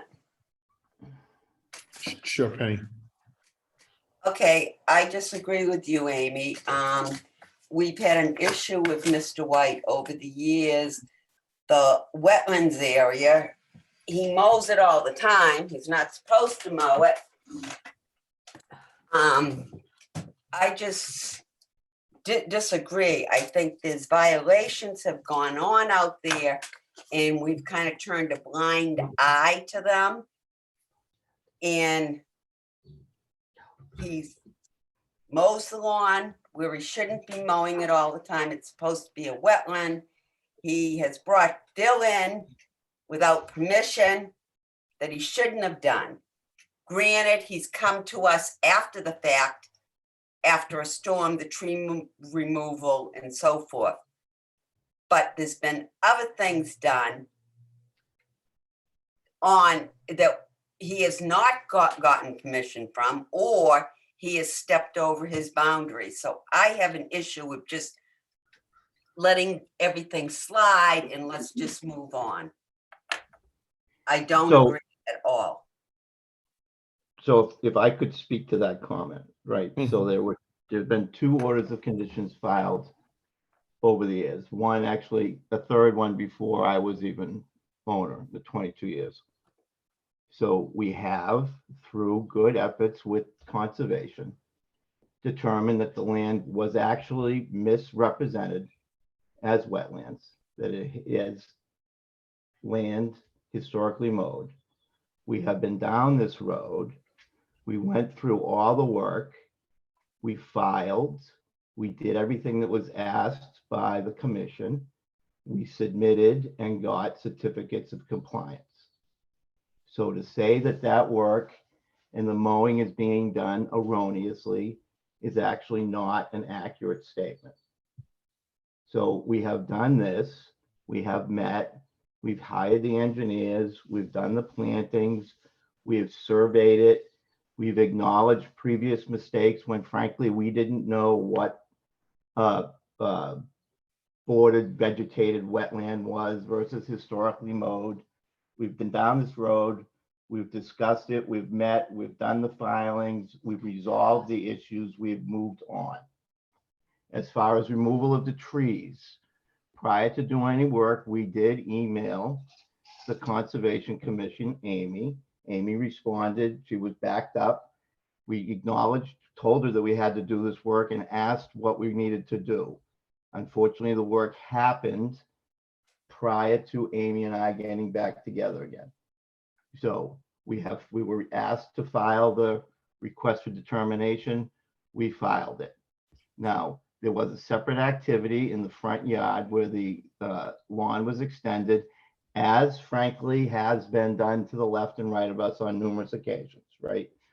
We met with Amy, we acknowledged the work, we suggested that we do an NOI, and it's an extensive NOI in that we're suggesting that we put in a Caltech system to handle some of the surface water, none of which is required, right? But it's a betterment to the ecosystem, we believe, as well as stormwater management from the front of our house property. We're willing to spend the money and file it and have it reviewed on its own merits. We're not asking for anybody to let anything slide.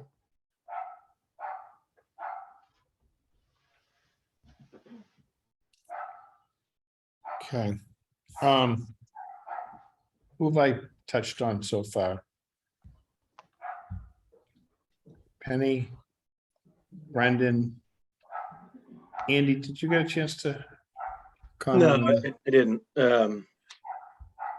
It seems like a few things going on here. So, Amy, you said it's just land subject to coastal storm flowage. There's no buffer issue or anything 50-100 issues going on here.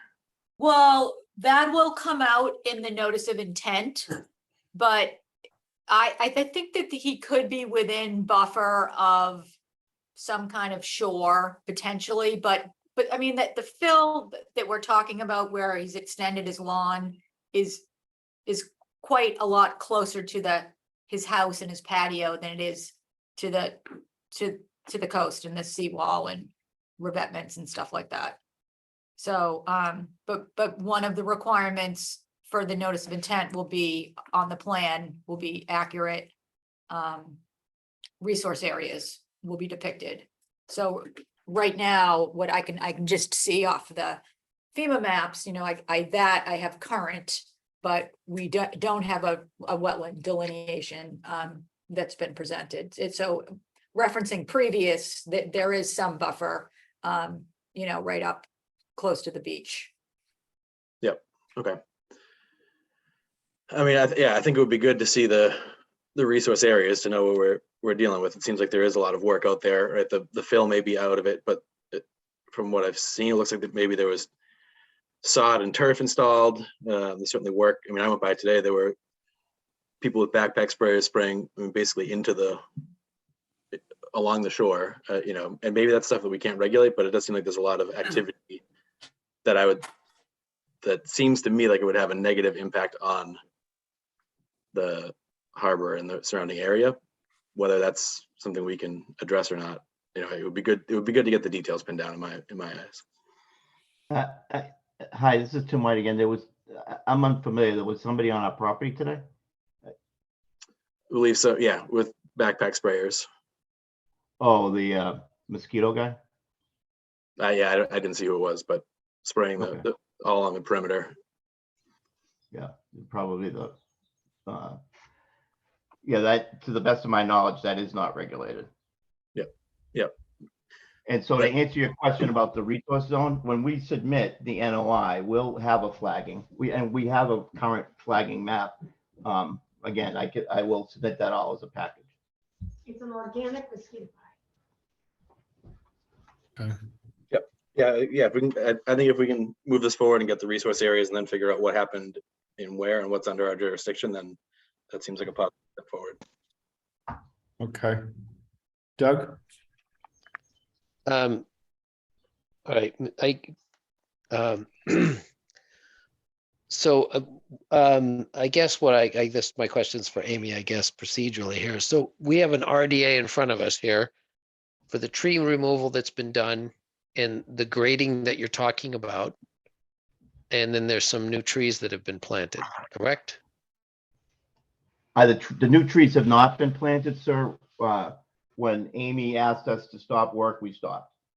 So this So- is not all after the fact. So some of it's after the fact and some of it's proposed. Yeah, I don't believe that we didn't remove any resource zone, right? So there would be no requirements to plant trees, but in the correspondence back and forth with Amy, she said it would be nice if you planted some trees, and we're fine. Over the years, we've planted, well, I don't know, it was probably 20 new plantings down there. Amy, would you concur, right? So we don't have a problem. We're happy to plant more trees. It's tough to get some of them to grow. We have about a 60% success rate, frankly, but we're happy to continue to do it. It benefits the property. Yeah, no, and I'm trying to understand what it is we're even voting on. Right, so So it would be, you're right though, Doug. I mean, the way it's described here, proposed tree removal, grading, planting new trees is really just for the post-storm damage cleanup work related to that. okay, So the So- grading is not grading and bringing in fill, so it came to our attention from one of the abutters that there was more Yes, going on than what was just in the back, and we should take a closer look. And so we have, and that's where the next, like, so it's separate. It's like on the other side of the property, in the front of the patio, just off the driveway when you pull in, Okay. is where this material, you know, some material was added to build it up to match the grade of the patio. So, and you Okay. can clearly see where it berms down to what the elevation was prior, so. So the RDA we're voting in tonight is limited to those. This is the problem without a plan. So I'm just trying to get my head wrapped around it because I'm a visual kind of. It's And really again- just, it's related to post-storm damage cleanup, which Yeah, honestly, many times that would be taken as a minor activity permit, yes, sure. Sure. administrative without an RDA. All right, but- so you don't really have a problem with the RDA. So No, the notice of intent, are we requiring that he file a notice of intent? Or is this something he's proposing Yeah. to do? yes, I would say that is the case, Doug, for sure. So so is the requirement for the notice of intent, because he doesn't have an enforcement order, right?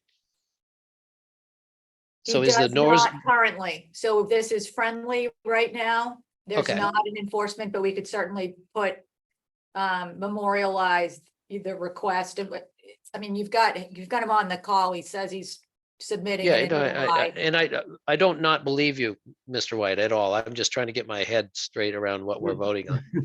And That's fine.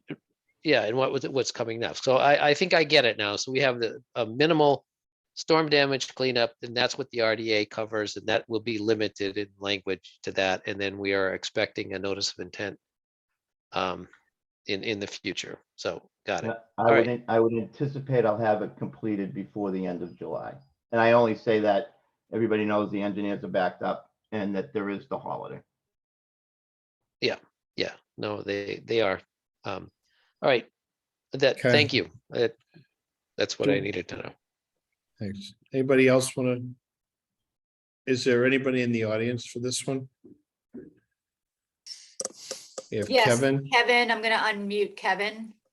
okay.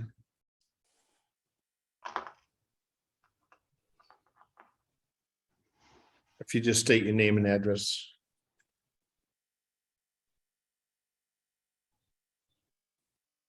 Kevin Kearns, 179 Edward Foster. So thank you for taking this under consideration. And just want to bring up 2 points is that you know that it is in FEMA Zone AE and that under general performance standards and activity by increasing flows due to change in drainage or flowage characteristics or change in direction to subject side, adjacent properties, et cetera. So we just wanted to say thank you, but we also will monitor in any moderate or large storm any change in flowage and make sure that we send that on to the Conservation Committee. And Okay. we also are, there was a lot of fill brought in, and the thing that we are most disturbed about is there was no planning or engineering beforehand. I think that's a realistic concern. Thank you. Okay, do we have anybody else? I don't think so. Okay, so this does get confusing. I was just Googling this and I'm finding emails and correspondence that go back over the last 10 or 12 years with Pat Galvin. I just remember being out at this property for multiple things and they get a little convoluted. The most recent one being the filling in the front yard. And I think to the point just made that although there's really no performance standards to adding material, it's in a flood zone and you could dump a lot more truckloads of material out there and not change what would happen in a major flood.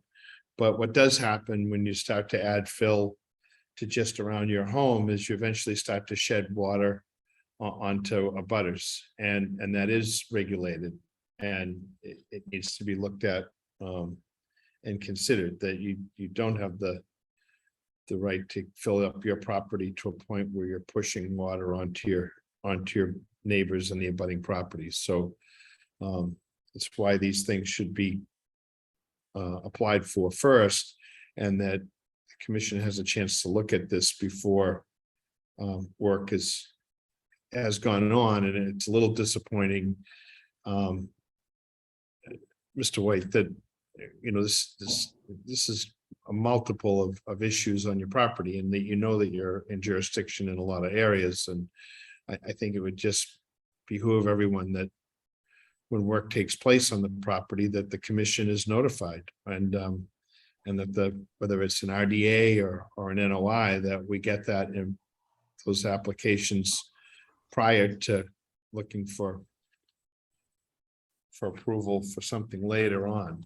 I'm also still not sure. I remember we were out a couple of years ago and we're looking at some areas that you tried to vegetate, and I think we concurred that it's so wet out there that it's hard to grow a lot of the trees or shrubs that you tried to plant, and we noticed a bunch of trees that really weren't doing very well. And there was also the Phragmites removal, which is not an easy task to undertake. But I thought when we looked at all that, we were going to sort of delineate where the wetlands lines were, and that a minimum that we're going to try to grow some different grass or something in those areas to sort of mark the areas that were supposed to be wetlands, as opposed to just a continuous lawn. And I'm like I say, I'm a little gray on where we left with a bunch of these, or foggy on some of them. But I thought that was one of the discussions. I've been out there a few times. I Yep. can follow up on those, right? So Sure. So I would concur with you that the code is designed to not increase flowage onto an abutter's property. The intent of the code is not to continue to guarantee other people's flowage from abutting property onto ours, or abutting property. Nothing that we have done, in my opinion, and when we memorialize it and you get a chance to take a look at it, affects changes in elevation that would cause flowage onto anybody else's abutting property. In fact, currently, the change in elevation goes from 7.4 to 8.7 on the abutting property. So it would be physically impossible, as we all know, for water to flow uphill. Secondly, there was plantings done on the second NOI and the first NOI.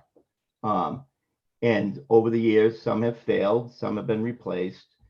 Brad Holmes did the plantings, monitored the plantings, and submitted that the percent required for the certificate of compliance had been met. And so, and we're happy to, that's all a record, happy to bring it back up again and read it again to make sure our understanding is correct. In fact, unfortunately, in this last storm, one of the poplar trees that were planted as part of that certificate of compliance did in fact blow over. Happy to replace it, augment it. So though I understand that there have been filings over the years, two on our part and one before we got here, every filing has followed the work that we've had to do on the property. We added 144 square foot to the property and we removed the Phragmites. So, and I would challenge that, and to the best of my knowledge, in 22 years on this end of Edward Foster Road, with the exception of Paul Marabito when he lifted the sheds, we are the only property that has filed NOIs. And significant amount of fill has been put in, and significant amounts of Phragmites has been removed on the properties formerly Rulon, Fraser, and O'Brien's. So as well as resource zone that has been now sorted over. So though I respect Penny and your opinion that there's been a lot of activity here, it is of record because in fact we have up to this date filed the NOIs. So yes, there has been correspondence because we have submitted to the commission. So I do acknowledge that there's a rather lengthy portfolio, but that's because over the years we have filed the paperwork. And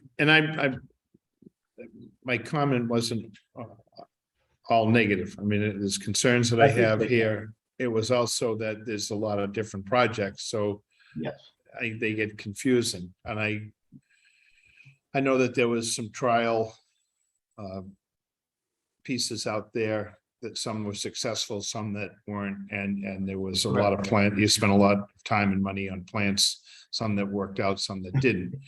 And engineering and lawyers, but yeah, it's an expensive process, as we all know. So I guess the only other one, in addition to what you're coming up with for what you've done, is that we look at the areas that we had tried to get vegetation to grow.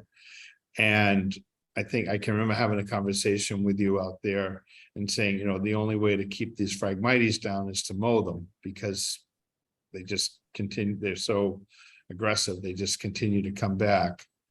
And I think we concurred on that. But I thought that at some point, Tim, we had talked about the possibility of delineating the areas that were wetlands areas and keep that growth, lawn growth or whatever, different than the rest of the lawn. And again, it's goes so far back, and there's so many different notes and emails. I'm not totally clear on all of it. Well, here's a commitment then. I will, as part of this NOI filing, right, we will pull out the previous certificates of compliance, right, and confirm for you and make, as, I don't know if you want it as supplemental conditions or supplemental information to the filing, so that the commission can have that to review and refresh their memory. Does that seem like a fair response? As much as we can digest, sure. Yep. Okay, not a problem. That'd be great. Yeah, and so let's wrap this up. Okay. All right, so I think for now, with what's at hand, I'll take a motion. Make a motion for -3. Okay, do I have a second? I'll second it. I think that was Doug first. So all in favor, Andy, Yes. Brendan, Yes. and Frank, yes. Okay, thank you. All right, thank you very much for your time. Good night. Good night. 47 Rebecca Road. Okay, this is a continued RDA as well. And we have Atlantic Coast Engineering on the call. I'm gonna unmute Jed. Okay. Good evening. Good evening, Jed Hannon with Atlantic Coast Engineering. We have the owner, Mark Hornbrook, on the meeting as well. Excuse me, as Amy mentioned, this project was continued from early May. The commission had some concerns on the size of the proposed patio. This is in the lighthouse, area on, 47 Rebecca Road.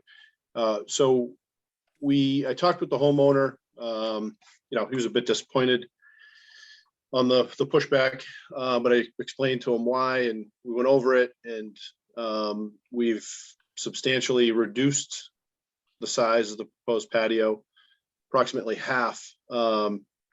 So there's a perimeter, lawn area that you can see on the plan that's basically abuts the seawall and goes on the north and the south side of the property. So it really takes care of the stormwater runoff concerns and the concern for percolation and the possibility of runoff going to abutting properties. The soils out there are pretty porous. I sent pictures to Amy back a couple of weeks ago, and we reviewed the soils. So they're pretty porous, and we made our best efforts to minimize the size, and we think this takes care of the stormwater runoff. So we're hoping the commission is satisfied with our revised footprint, and we'll open up to any questions you might have. Thank you. Okay, thanks. Doug? Or No, actually, it look- Amy, do you want to comment on this Yeah. first? I'm gonna comment that it looks like we've made some progress here. And we're looking for a pervious surface, and if that's what we've got, then I think we can not condition it. You could vote a -3.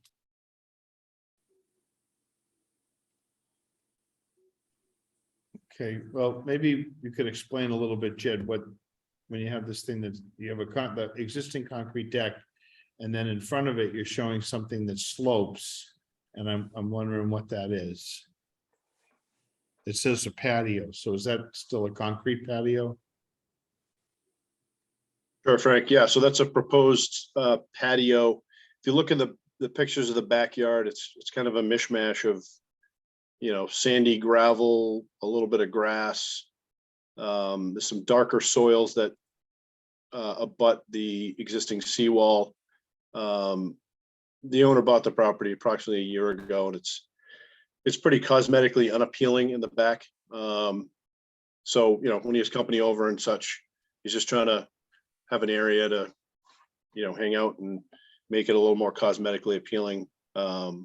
But at the same time, he understands the commission's concerns about not having a massive patio that's going to shed runoff to abutting property. So we did our best to minimize the footprint, if that makes sense.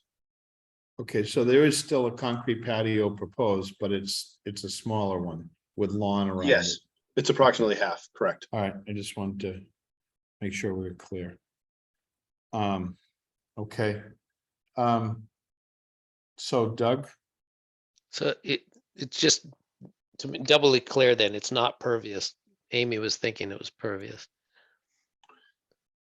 It's not pervious. Amy was hoping it's pervious. It really should be pervious. Why isn't it just? So what we had before was, again, approximately double the size.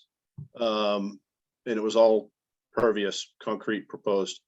We've reduced the size in half. And again, the layout as per the plan shows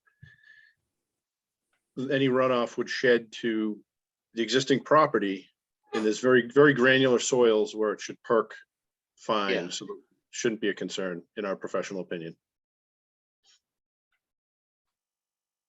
Yeah, okay. And just you're saying the one you had before, you said that was a proposed pervious patio that went all the way No. to the property line? It was impervious as well. Impervious, okay, all right. Yes. I thought I misheard you. I heard pervious. Okay. They should Um, have two different words instead of pervious and impervious. It's confusing. All right, Penny? I just don't understand why the deck isn't a wooden deck. Why do you have to have a concrete deck out there? Well, I think there's already an existing concrete deck there, Pat. Is that, well, Penny. see, I'm confused at the two pictures. Am I Okay, right so about that, Jed? Sure, I can clarify. So the picture in the bottom left is a Yes. view looking to the north. So it's a shot of the existing concrete deck. So that's correct, Frank. The existing deck is concrete in terms of, you know, what it's made up out of. Of course, there's handrails and such that are other materials, but it is an existing concrete deck. So, but are you adding on to the existing? Or No. replacing the existing? The existing deck isn't changing. So Penny, I think what they're proposing, the concrete deck that's shown here on the plan, or that he can show you in the picture, Right. is probably 2 feet above grade.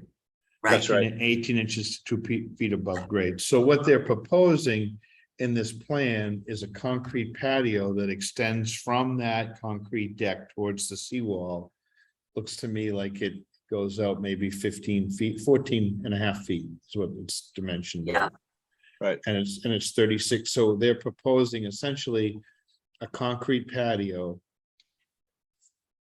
14 and a half feet by 36 feet in front of the house, Right, It's actually in the rear, but yes. or the rear of the house. Well, some people call the ocean side, but you're right, the rear. Frank, Okay. you could probably settle this by voting it as a pervious patio. Because we all know why we don't want solid surfaces in the velocity zone, right? Because it's actually going to accelerate the water and increase velocity and erosion, Yeah. so on and so forth. But if you had pavers or like bluestone, you know, you could make a more attractive patio that way, but you'd still wouldn't be considered solid surface. Whereas straight up poured concrete, there's not really a way to say that that's pervious.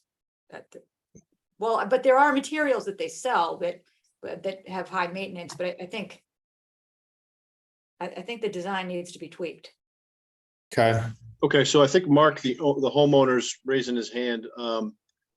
Before he speaks, I guess one thing we could offer with the concerns of the impervious surface is we could put in a precast dry well, you know, that's perforated, and you know that would definitely perk the impervious runoff into the granular soils below. So Mark, if you're amenable to that and the commission's amenable to that, we could certainly consider it, but could we have Mark speak with any comments he may have? Yeah, we still haven't gotten to a couple of commission members, but I'm Okay. happy to hear from the property owner, then maybe that'll help the others. Go ahead.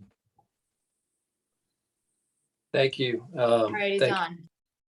Can everyone hear me okay? Yes. All right, so thank you for the opportunity to speak. Look, I understand the concerns of the commission, and I guess what I'm really trying to find is the right balance, right? My concern about pavers in particular is just, you know, the ongoing maintenance, right? I think you folks better than anyone understand what happens when you know, storms hit. We were unfortunate maybe enough in our first few days of ownership to see one last year. And all I'm really trying to do is balance, you know, the needs of the commission to protect, you know, environmental concerns and water concerns with just basic ease of maintenance. You know, I could see us repairing this thing every single year if we had pavers, for example.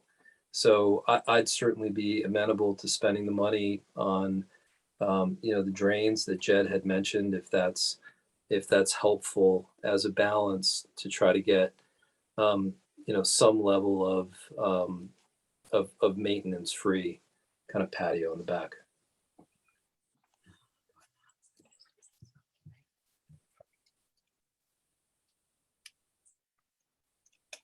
Thanks, Mark. I'm gonna go back to the other two members that haven't had a chance to speak yet. Andy, Yeah, I mean, this is a discussion we have routinely, right? And where yes, people in these velocity zones want to put something impervious down because if they don't, they're gonna have to repair it. But I think, you know, the standard is no impervious because it's gonna increase the velocity of the water and have negative impact. So for me, I think we have to be consistent. I get the frustration of homeowners and the reality that things have to be replaced, but that's sort of part of the challenge for me. So I think anything impervious, any additional impervious for me, I wouldn't be in favor of it, as I think stated at the last hearing. okay. Brendan, Yeah, I don't have anything really additional to add. I agree with what was previously said, like by Andy and everyone, regarding the pervious. okay.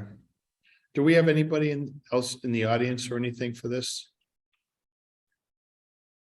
So, Mark and Jed, I think, you know, you've heard this before, and we've seen it proven out time and time again. The feeling is when water overtops these seawalls and starts towards the house, anytime that they can hit on a flat hard surface, the water actually accelerates, and Commission's been trying to avoid additional impervious surfaces in these areas.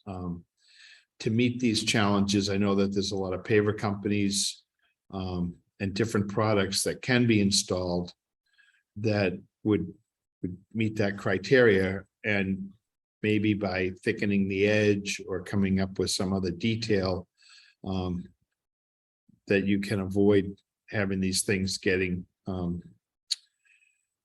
undermined or torn apart. The other thing is sometimes the right vegetation.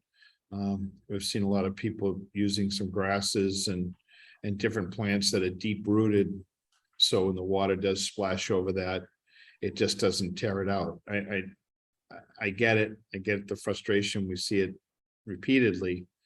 So can I make one more point, guys? I get what you're saying, Frank, and I know that you're trying to trending in a certain direction, but Yeah. I guess just to voice my frustration, the decisions that you're making here are effectively impacting me financially. And all of my neighbors, as you can see in the pictures, have impervious patios. So I can't bring my property up to the same standard that somebody else has on the street, and therefore potentially decreases its value. I mean, it seems unfair. Honestly. So I think that, you know, there's a lot of properties that were done before some of these conditions have been imposed, and it's the same with paved driveways and a number of things. We're not taking things away from people that have had them in the past, and you know, quite honestly, there's some that have probably been done illegally, which we really have little control over. I guess what I'm saying to you is that there are some alternatives that we've found that actually are more have been shown to be more workable and in the end more effective than just paving or cementing everything over in its entirety. And I understand what you did here in trying to reduce that surface, but we're trying to avoid any more impervious areas inside that V zone, and we're looking for ways that you as a homeowner can still try to protect your yard and have something that you can use. And I would be looking, I'm not, you know, Jed's your engineer to give you some advice and things like that, but if there's a way that you can avoid as the water comes over the top of the seawall and down, looking for some alternatives there that wouldn't get turned up as bad. I mean, I look at the seawall along Oceanside further down and see what the town did with some of those areas with large enough stones that don't get shifted. And then I've in some of the projects that we've done for our customers, we've come up with grasses that get deeply rooted and don't get scoured away. And then do and accept a product that's allowed in that area. Is what we're saying. We're not saying don't touch it. We're saying come up with something that we can approve in the performance standards that are set by FEMA and the town bylaws. That's what I'm suggesting. And I know that's not What he wants to hear. where you're Yeah. gonna go. It's disappointing. You spend hundreds of thousands of dollars on a house that sits on the ocean, and I've got to sit on a grass lawn because someone has dictated that to me. Well, again, we're not trying to, the- we're not telling you it has to be a grass lawn. We're saying come up with a product, come up with something that we can condition. Even the French drains, Frank, wouldn't support that if they're, leaching, as Jed said, into the gravel soil. I mean, why couldn't that be a condition? I'd put 8 of them in. Is Amy, that do you enough? want, Amy, do you want to comment on that? I don't think that would alleviate. I don't think that would alleviate the concerns that we have. Why, Amy? It would leach into the soil, presumably, right? If it's gravelly underneath, it's going to be better than what my neighbors have, which is, Well, You we're know- not talking about your neighbors. We're talking about this project for one. And Well- so we're just looking at the fact that you're in the velocity zone. And the velocity zone, the standard is for no impervious surfaces due to increased basically because it's storm damage and flood prevention. So those Yeah, are the and performance. my only point was not to rebut what you were saying, Amy. It was saying that, they've got hard surfaces, and I understand that it was granted before my time. I'm just saying if we had French drains that captured that water, that's got to be better than water coming over in December that's going to hit grass that's going to run anyway because it's frozen. Like, wouldn't that be a better, or at least as good alternative? Well, you know what? I guess if you guys want to take a positive finding and submit a notice of intent, we could take it as a notice of intent and take a deeper look at it. But we certainly don't have the details to be conditioning something like that. And I think that also the expense and the maintenance of a dry well, I mean, you heard Darius say over on Oceanside that it's a continuous maintenance headache that he needs to clean out whatever they've got in their driveway. So you've inherited a site which, I mean, I think you're lucky you've got open green space. So I think I would embrace that and try to work with the materials that are permittable, which would be something that's pervious. That would be the direction that I would probably go. Can I make a suggestion? I know Jed's got his hand up, but just given the time that we have here tonight, I think that Billy could make two choices. You've heard comments from the commission members. Right now that you have the ability to continue this hearing again and sit down and see if you can work out some alternative solutions. Or as Amy put, we could give this positive finding, which kicks it up to the level of a notice of intent, which is even more intense. So I think maybe. Yeah, I don't think we want to go that route. I mean, I was hoping to have an opportunity to enjoy my summer with some kind of patio. So I guess if my only option is an impervious, substance, we'll work with Jed and try to find, the one that meets the standard. Can somebody unmute Jed?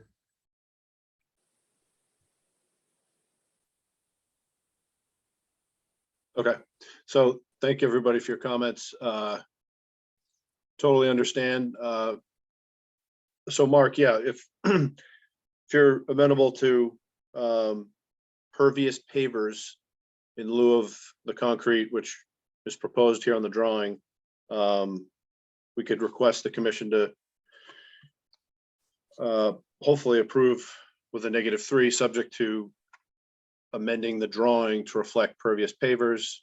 And then hopefully you can move ahead with your project. I know it's not what you wanted, but it's a, reconciliation that they're willing to make, it sounds like, and if you're willing to make, we can do that.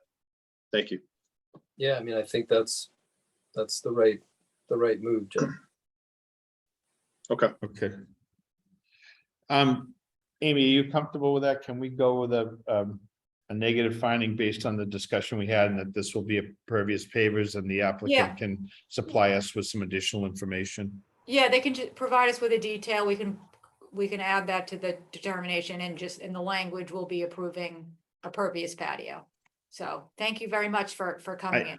I think though, to just very much consider what you plant in addition to that, and how it's going to be impacted. And I think you can find that there's materials that will help you in the long run not spend as much money and still enjoy your yard. So. Appreciate the time. Thank you. If it interests you, I found a site called perviouspavement.org. It's got a lot of information. I met these guys at a show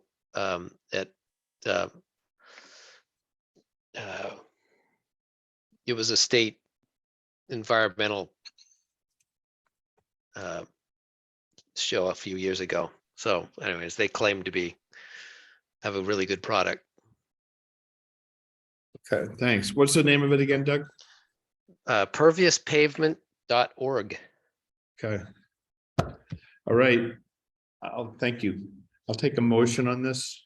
So a motion for a -3 for a pervious patio In the size and shape that's shown here. in the size and shape that is shown, but it must be pervious. Okay. A motion from Penny. Do I have a second? I second that. From Brendan. Brendan. All in favor, Doug, Yes. Andy, Yes. Frank, yes. Okay, thank you. We're going into administrative items. I need to take a break for 2 minutes. Anybody else? We'll be right back.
You, Jake.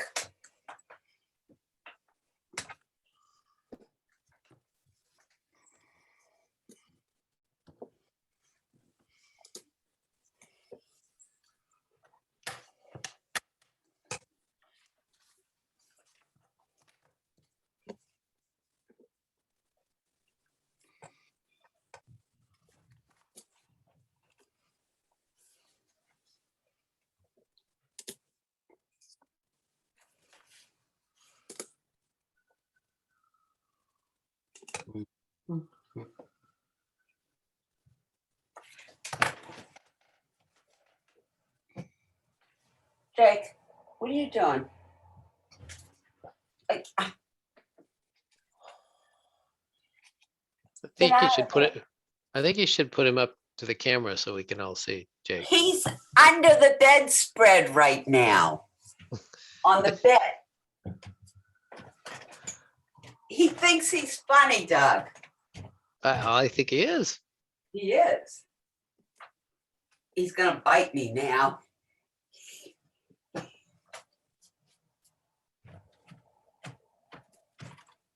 He's an outdoor cat now, Doug, and he's loving life.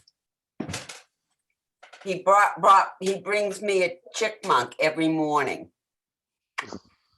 No. But he's cute. He plays with it and then lets it go. He hasn't killed them. But he wants to bring them in the house. That's not good. It's a gift. Wait, are we talking about chipmunks? We're talking about Jake. Yes, I sent you a picture, Frank, Yeah, right? I saw the poor chipmunk. He was running. He wanted to come in, but I'm glad you guys had a chance to chat about that. So I guess where are we at? Thanks, sorry for the short break, but it was needed. 12 Oceanside Drive, foundation change. I think we have a discussion with Mr. Morse.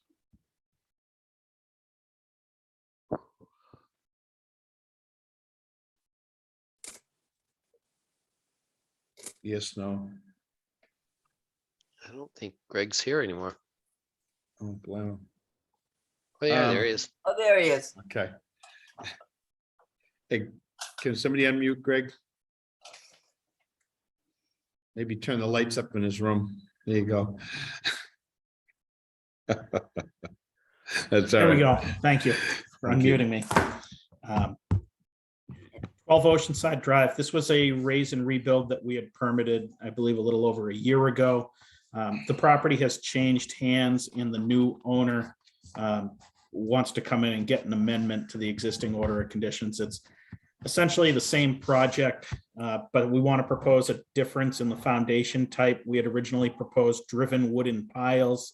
What we're proposing now is concrete pilings instead, or concrete piers. It is in the floodplain. It would comply with FEMA requirements. Secondly, the previous project left the existing detached garage on the property. We're looking for permission to take the detached garage down with the amendment as well. Okay, and this is this to be advertised for our next hearing? Or are you just trying to get feedback from Yes. the commission, Greg? Is that? So It would be advertised for the next hearing.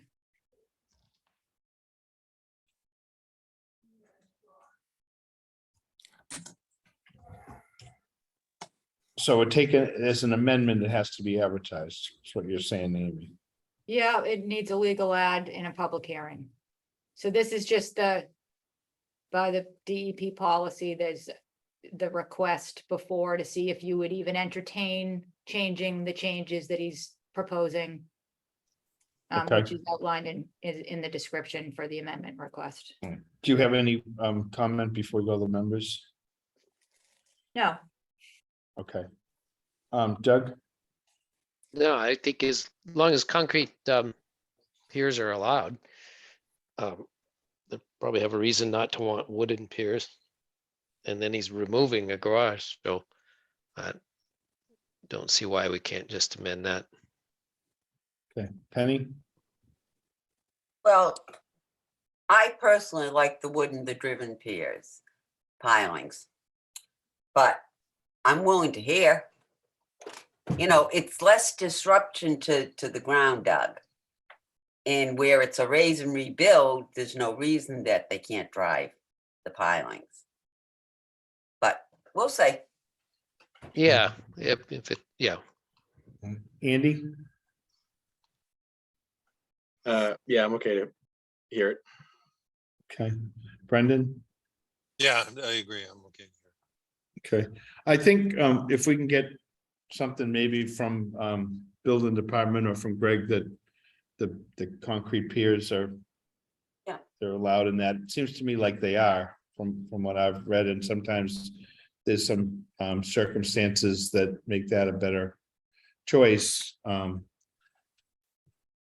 don't know, I kind of like concrete over the wood just for longevity. And as long as they're below the scour line and things like that, seems to have the same function in my mind. Well, let's see what he presents. That's the reason for this. Okay. Sounds good. Okay. Yeah. We'll advertise it for the next meeting. Okay. Okay. A certificate of compliance at 228 Central Ave. Yeah, so this was for a project that was done before my time, sometime in 2014. Actually, the record's gone missing. So, but it's a Central Ave property, and I wish Rich was on the call because, but you guys know this area too. It's that stretch of Central that has the concrete apron on the front side of the houses attached to a revetment wall. Yes. Near, like in the northern area near where like we had a former commissioner lives up in that stretch too. But there, I know there was a red folder on this property, and the actual orders for this project appear to have disappeared, but we do have an as-built and stamped certificate of compliance request from GZA, who is the permitting engineer of record. And I mean, it look, I'm gonna say that we issue it, it's from at least, I don't know, it's at least 10 years old. The number's 2267. Okay. And he's selling the house.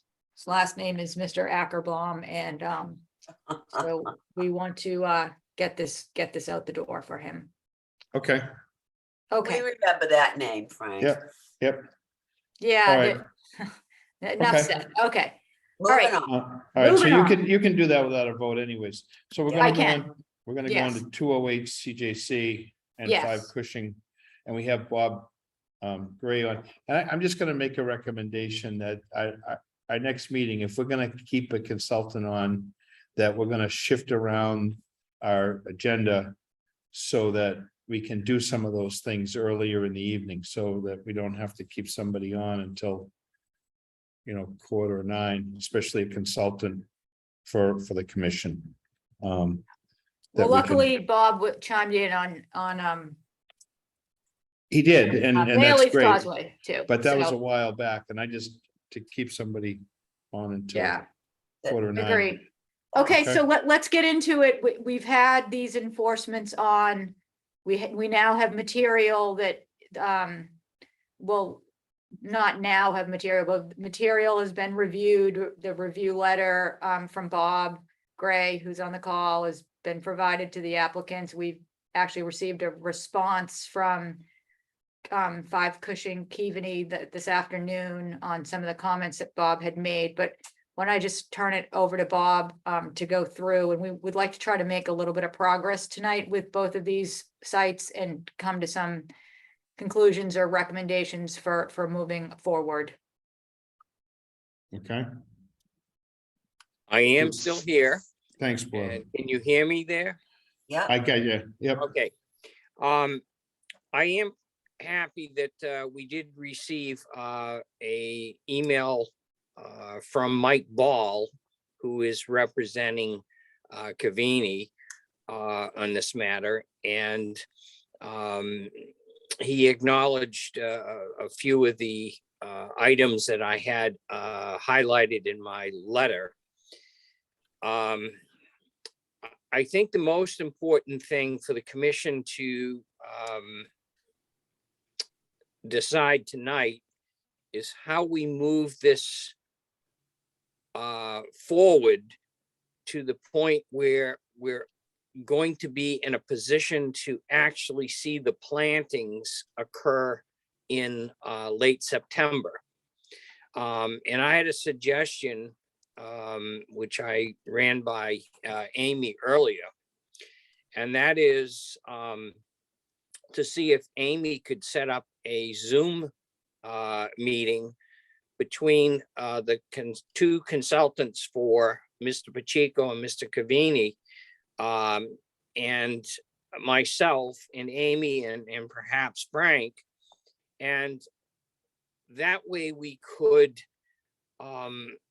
all hopefully arrive at the same point in the page. Right now, my biggest problem is you have a violation on each property, but the reports that are dealing with those violations are dealing with them without discussing it with each other. So we have almost like two separate ideas of how to approach this. And I think that even though they are separate properties, the plans should be brought into sync. And the only way I can think of that happening is to have the wetland scientists for each of the property owners discuss things so that we have some commonality in the approach. What I don't want to see happen is we reach middle of September and all of a sudden one of the parties says, well, we're not ready to plant. Well, we need to be ready to plant. And we also need to be sure that the planting materials will be available.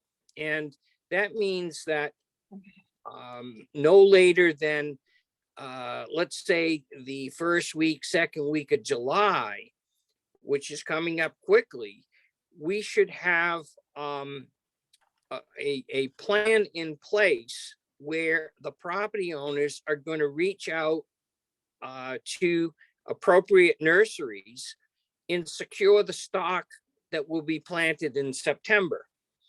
If they don't do that, if they don't place an order now and they go to those nurseries in the first or second week of September, they're going to find out that a lot of planting stock is gone.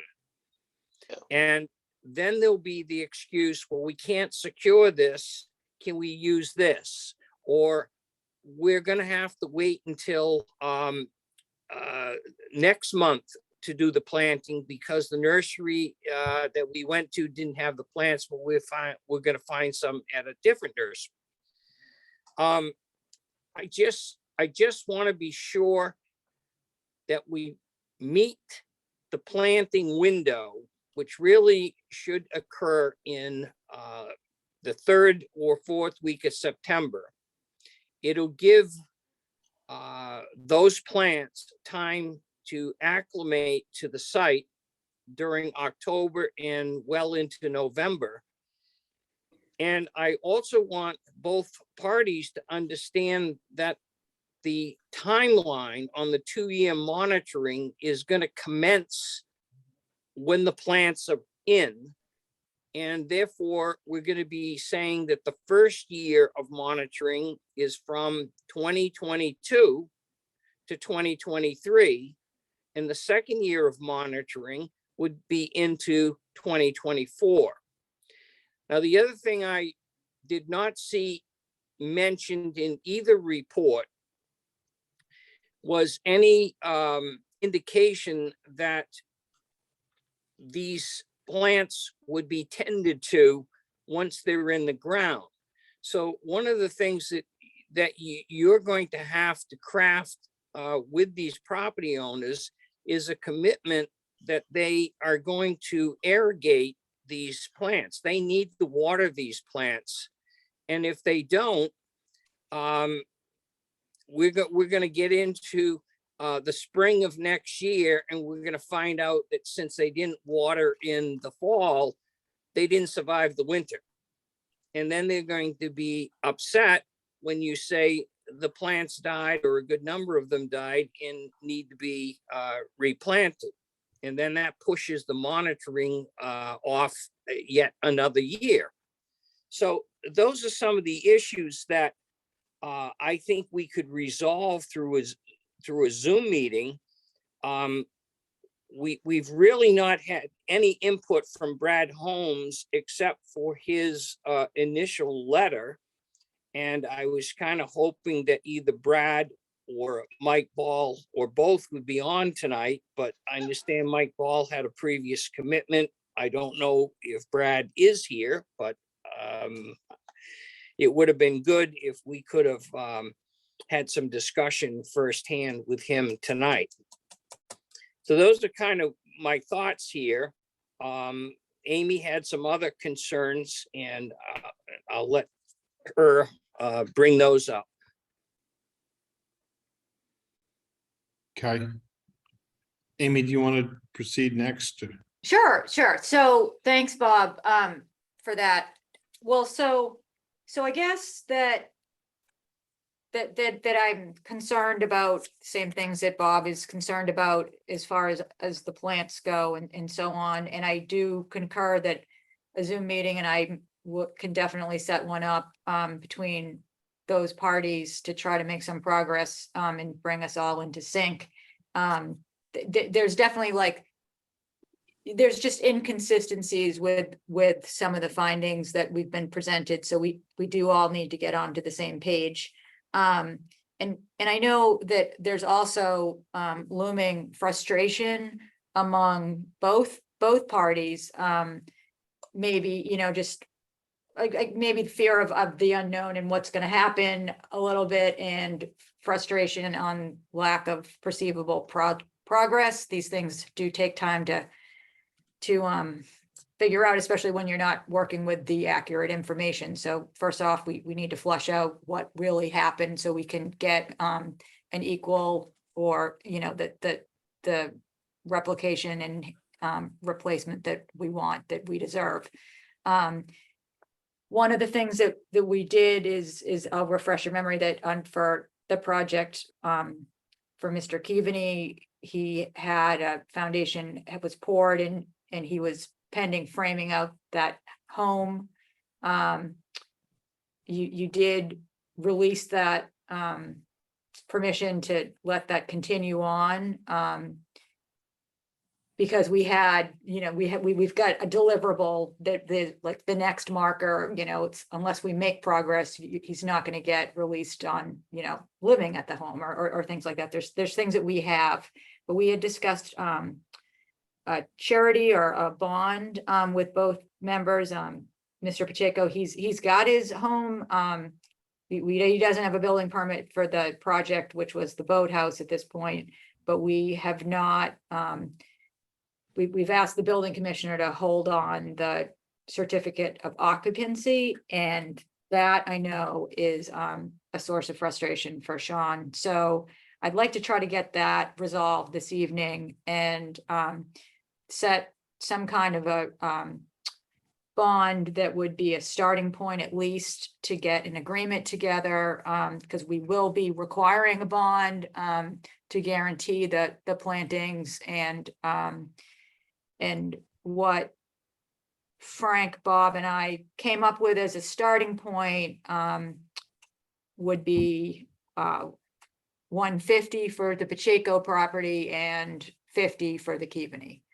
So not sure what kind of discussion we need to have about those starting points, because they are just starting points, but we do need to get agreements. And since we know that the owners have both have lawyers, the lawyers probably can have an agreement that they have handy that we could start with, and we can get that over to town council for review too. But that doesn't really take that much to get into place. We do that on projects like this all the time. We take a bond or a surety guarantee performance bond. And I know that, like Sean has offered that up even 2 months ago. So, but we do need to have a starting point.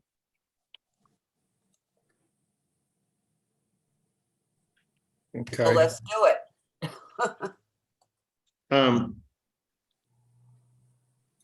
I like Bob's suggestion of trying to meet with, or try to get a meeting, virtual meeting, whatever, together with the parties involved so that this can start to move forward, because we just don't want to keep talking about it. And as he points out, the time is getting tight to make sure that they can secure plants and get all these done. So who would expedite? Is that something that you'll pull together, Amy, through an email to those parties? Well, with that as number as a starting point, I mean, we could make this happen this week, honestly, in some kind of a, you know, in the way that we take money in and we hold it as a I guarantee. know, I guess, I mean, there's a couple of things. There's the surety that this will get done, but Bob's Yeah. suggestion of putting together a meeting. Yeah, so I can reach out and get a invite, you know, even again, like this week, if parties are available, that's a possibility, although we are Wednesday, so probably more like next week. But yeah. Well, I think we should be reaching out to both the owners and let them get with their consultants and or attorneys, whatever. But I think we need to initiate that, and it may not be the easiest thing to do, considering there seems to be some friction there as well. But I think they need to understand that in order to, I think you should get an email out to them that that's what we want, and we need to do it quickly.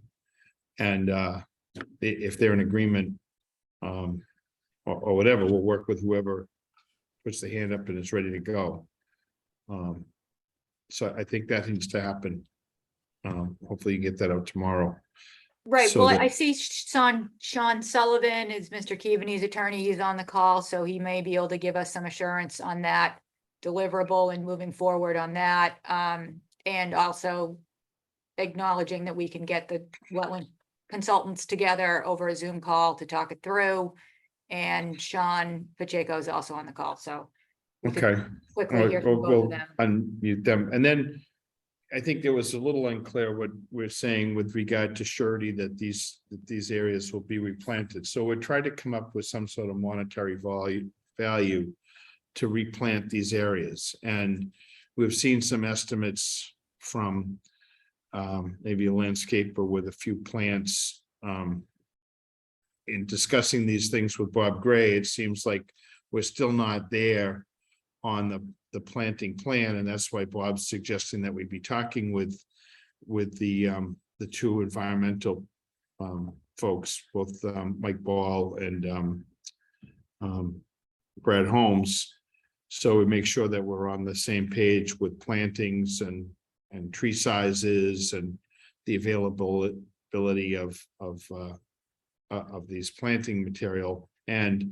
And then what we want is the assurance that this will actually get done. And so we're looking for a bond to do both of those, and not having all the information that we need on a cost. We're sort of picking one, and we're saying that for the Keaveney property, it would be $50,000 bond.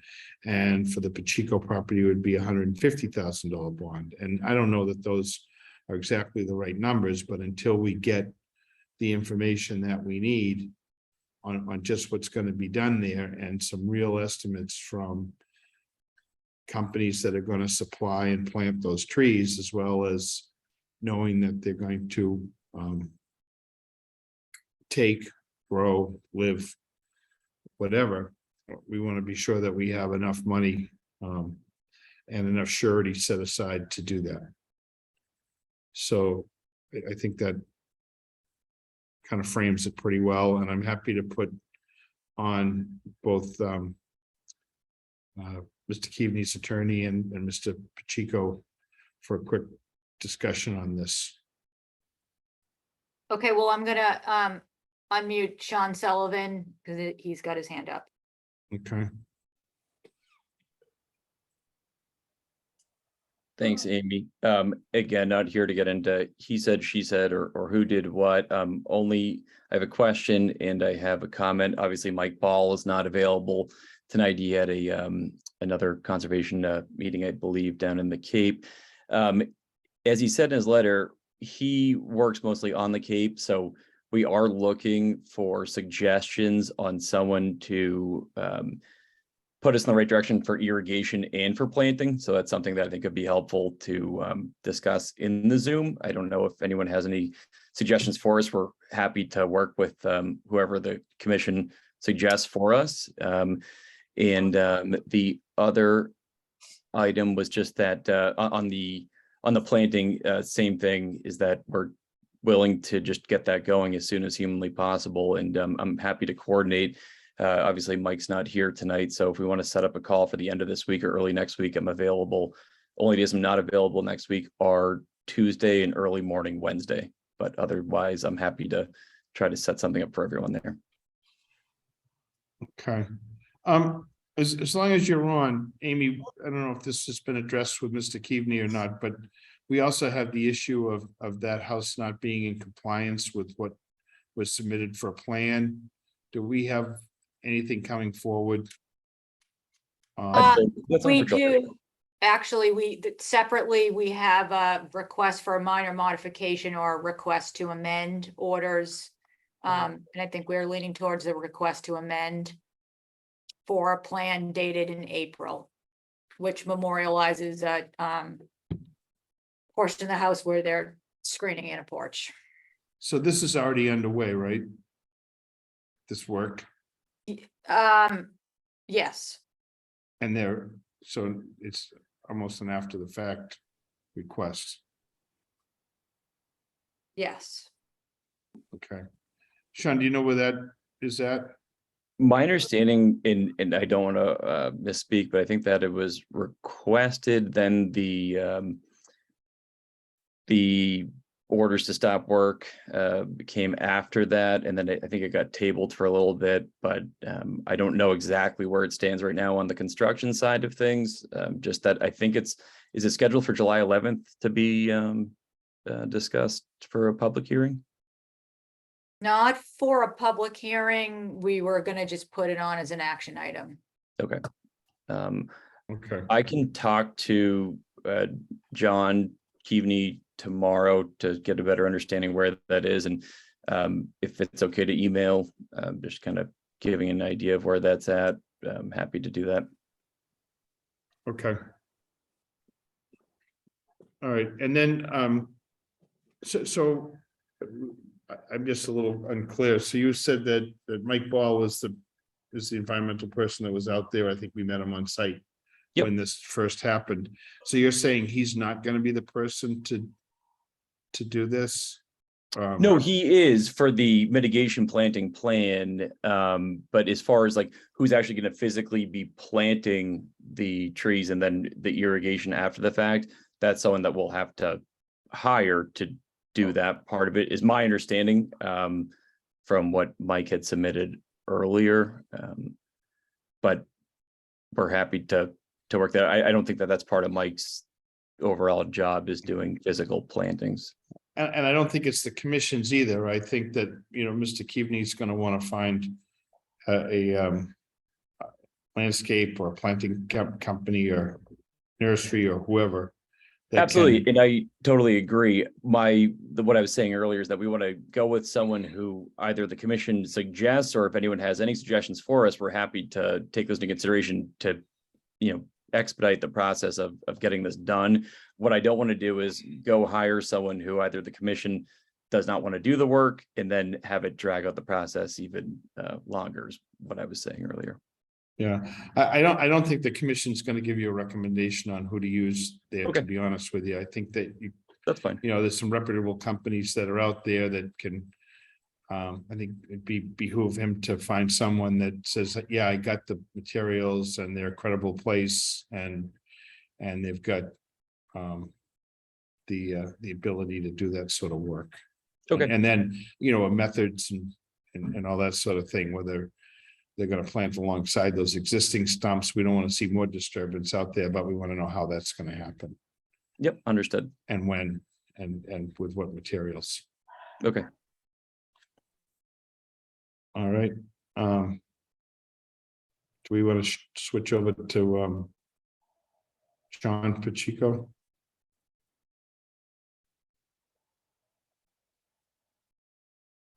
Yes, I'm gonna unmute Sean. now. And I guess the other one is, do we feel that this is gonna work between the two parties? But I guess we'll find out. Okay, Sean's on. How you doing? Good evening. Hi, So, Sean. how you doing? So first, I wanted to say that I have no issue at all doing any of this. I've said from day one that you know, I'm willing to work with everybody, get the bond.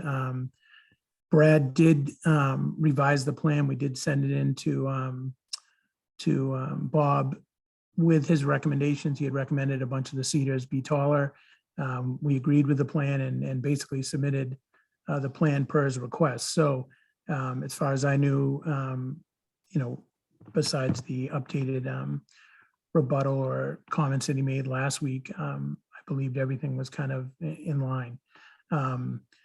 As far as the occupancy, obviously, I'm still waiting to, I know this hasn't really been finalized tonight, but I'm still waiting for the occupancy to be given for the main house, obviously. I have somebody that can plant, all of that's kind of after fact. I have somebody can plant the plantings, the irrigation is not going to be a problem. Obviously, the cease and desist, I know we've mentioned this over the last 2 months. I need the cease and desist to be, you know, at least postponed so we can continue to move forward. You know, the boathouse construction, all that has to be done as well, you know, in order to plant everything. I know we can't plant everything and then try to build the boathouse and have, you know, construction and foundations being put in after these plantings are done. And obviously time is passing as we speak. So to be able to get that done, we need to be able to move forward and start, you know, clearing at least the portion that we can and move forward. I will talk with Brad. I'll send him an email tonight, but I should be able to get Brad to do a Zoom meeting and, you know, go forward with that as far as if there's any other issues that Bob had with the specific plantings. But we did submit a list of the plantings, the prices from a nursery. And I think all the information that you requested, we've given you. So obviously, if there's anything else we can add, we will. So we're really trying to find out when are we going to be getting the occupancy and the other issues are already forward. Well, I guess if we can get a bond for guaranteeing that these plants can be replaced, I think that'd be the first step so that we have that in hand. And then as far as a schedule or coordination of planting plants and putting in in the boathouse, I guess I'm a little reluctant to say it's okay to start building the boathouse without a real firm plan for the planting of the trees. So I think those are going to go hand in hand as far as I'm concerned.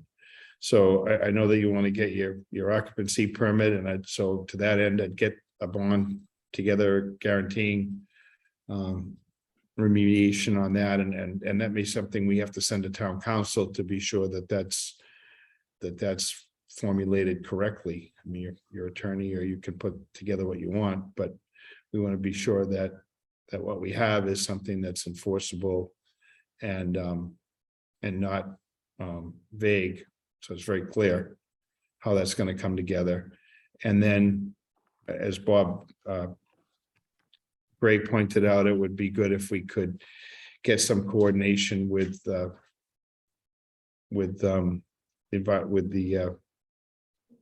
two consultants for replacing the trees and have some sort of effort. And I don't know, I'm not sure how everybody feels about that.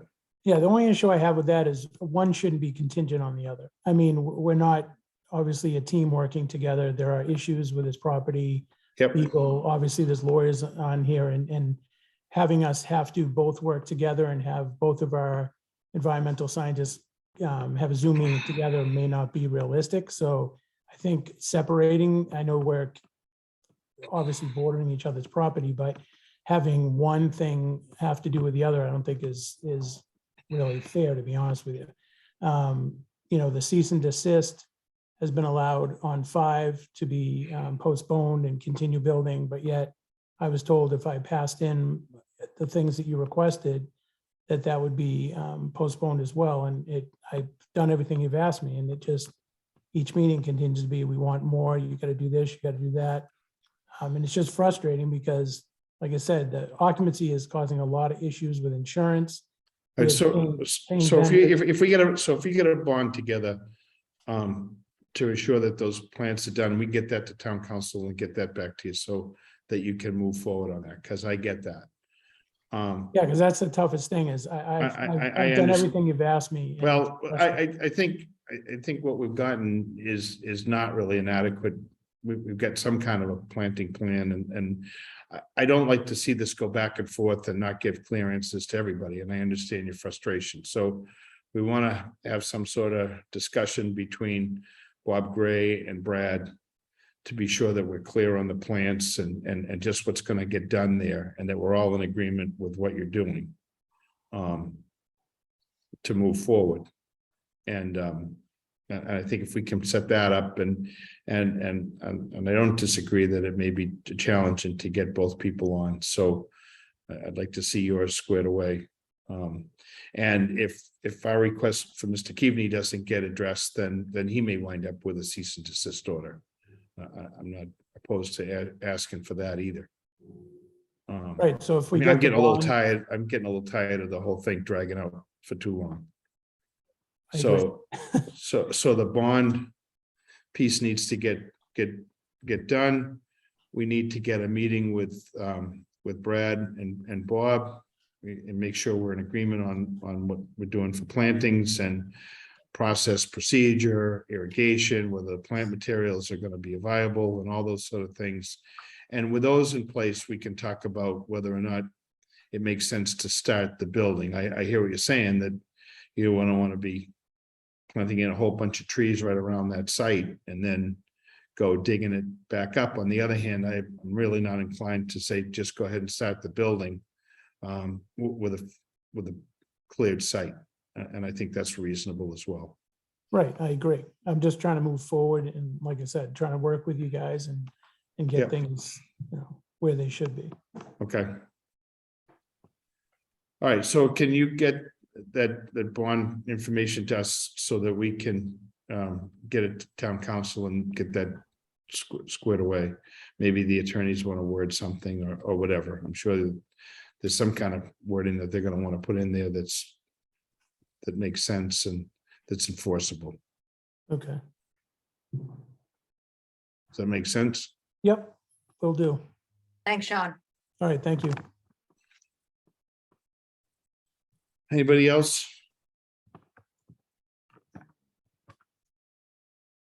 I hope nobody else had something they wanted to add to that. Oh, It's moving in the right direction. I don't know. slow, All right, slow. orders of minutes. Benny? Thanks, Bob Gray. Yeah, Okay, yeah. just one thing, Amy, are you going to try to see if we can coordinate a Zoom between Mike and Brad? We'll give it a shot. Yes. Okay, all Yeah, right. Bob, just- thanks. Yeah, I don't mean to cut you short. I'm sorry about that. Nope, no problem. And yes, we should try that first, see if we can get at least something going, and I'll make myself available. So let's see what we can do. All right. Okay, you guys sounds have like a good plan. night. All All right, right, thank you, Thanks a Bob. lot. Bye. Okay, I make a motion, we accept the minutes of May 16th as written. Anybody want to second that? Second, Andy. Thanks, Andy. All in favor, Doug? Yes. Brendan? Yes. Frank, yes. Thank you. Okay, I'll make a motion, we accept the orders of condition for 533 Country Way, 39 Arrowwood Drive, and 7 Dunbar Lane as written. A motion, we have a second from Doug. All in favor, Andy? Yes. And Brendan? Yes. And Frank, yes. Awesome. And just as an FYI, we're moving forward with the Damon piece, at least slowly. But we've knocked down some knotweed. We're trying to get some tree clearing contracts squared away, and we're gonna try to piecemeal some of this together. With site work, Penny, and Paul and I met, and we're hoping to at least come up with some of it moving forward. So slowly. And then hopefully by Sunday, first wave of scouts looking for their life badge are going to help with some of the signage and kiosks and whatnot, so we can get some of those in place. And the scouts have decided to do that with a few life candidates as opposed to the Eagle ones. They're going to do a little bit different things with that. So I think we're good there. And then I mentioned to Amy that we have had a few complaints from abutters of the properties with people that are trespassing into private property. And I think we have to come up with some sort of simple signage or whatever that we, in just in certain areas where trails are closed or where there's an old cart path or something that goes onto someone else's property, that we posted. That, you know, people are getting close to private property and please stay on public property. It's something that we're going to have to deal with as we open up more of these areas. But Can I ask a quick question? And I don't mean to be mean, but why don't the property owners put a sign saying private property? Why is it our responsibility? I think we've constructed these access areas, we've put in roads, we're bringing people into those areas, and I think we have some responsibility to encourage people not to do that. You know, we've gotten concerns from abutters and to put it all on them saying you got to post your property as private.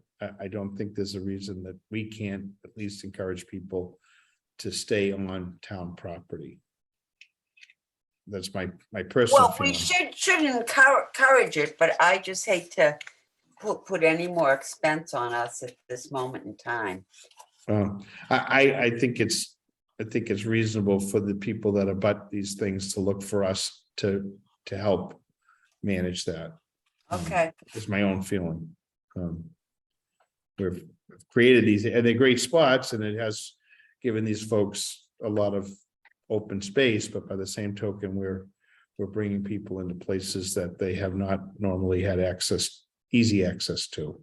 Yeah, you know what? I'll walk in Norris and look at the signage that they have, but trustees has some tasteful language, kind of, you know, like that's just for your information, that's private property, you know, don't go there. And then there's usually a fence too, but like that. That'd be helpful. Thanks, Ian. Yeah, that'd be great.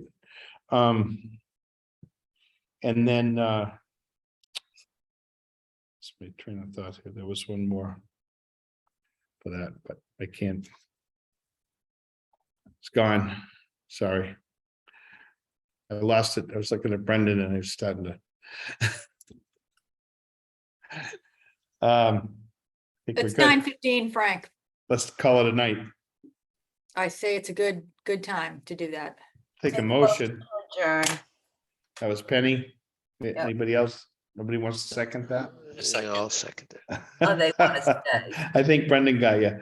So all in favor, Doug, Yes. Andy, Yes. and Frank, yes. Great. Have a Thank good you. night. Thank you, Sorry. Good night, everybody. everyone.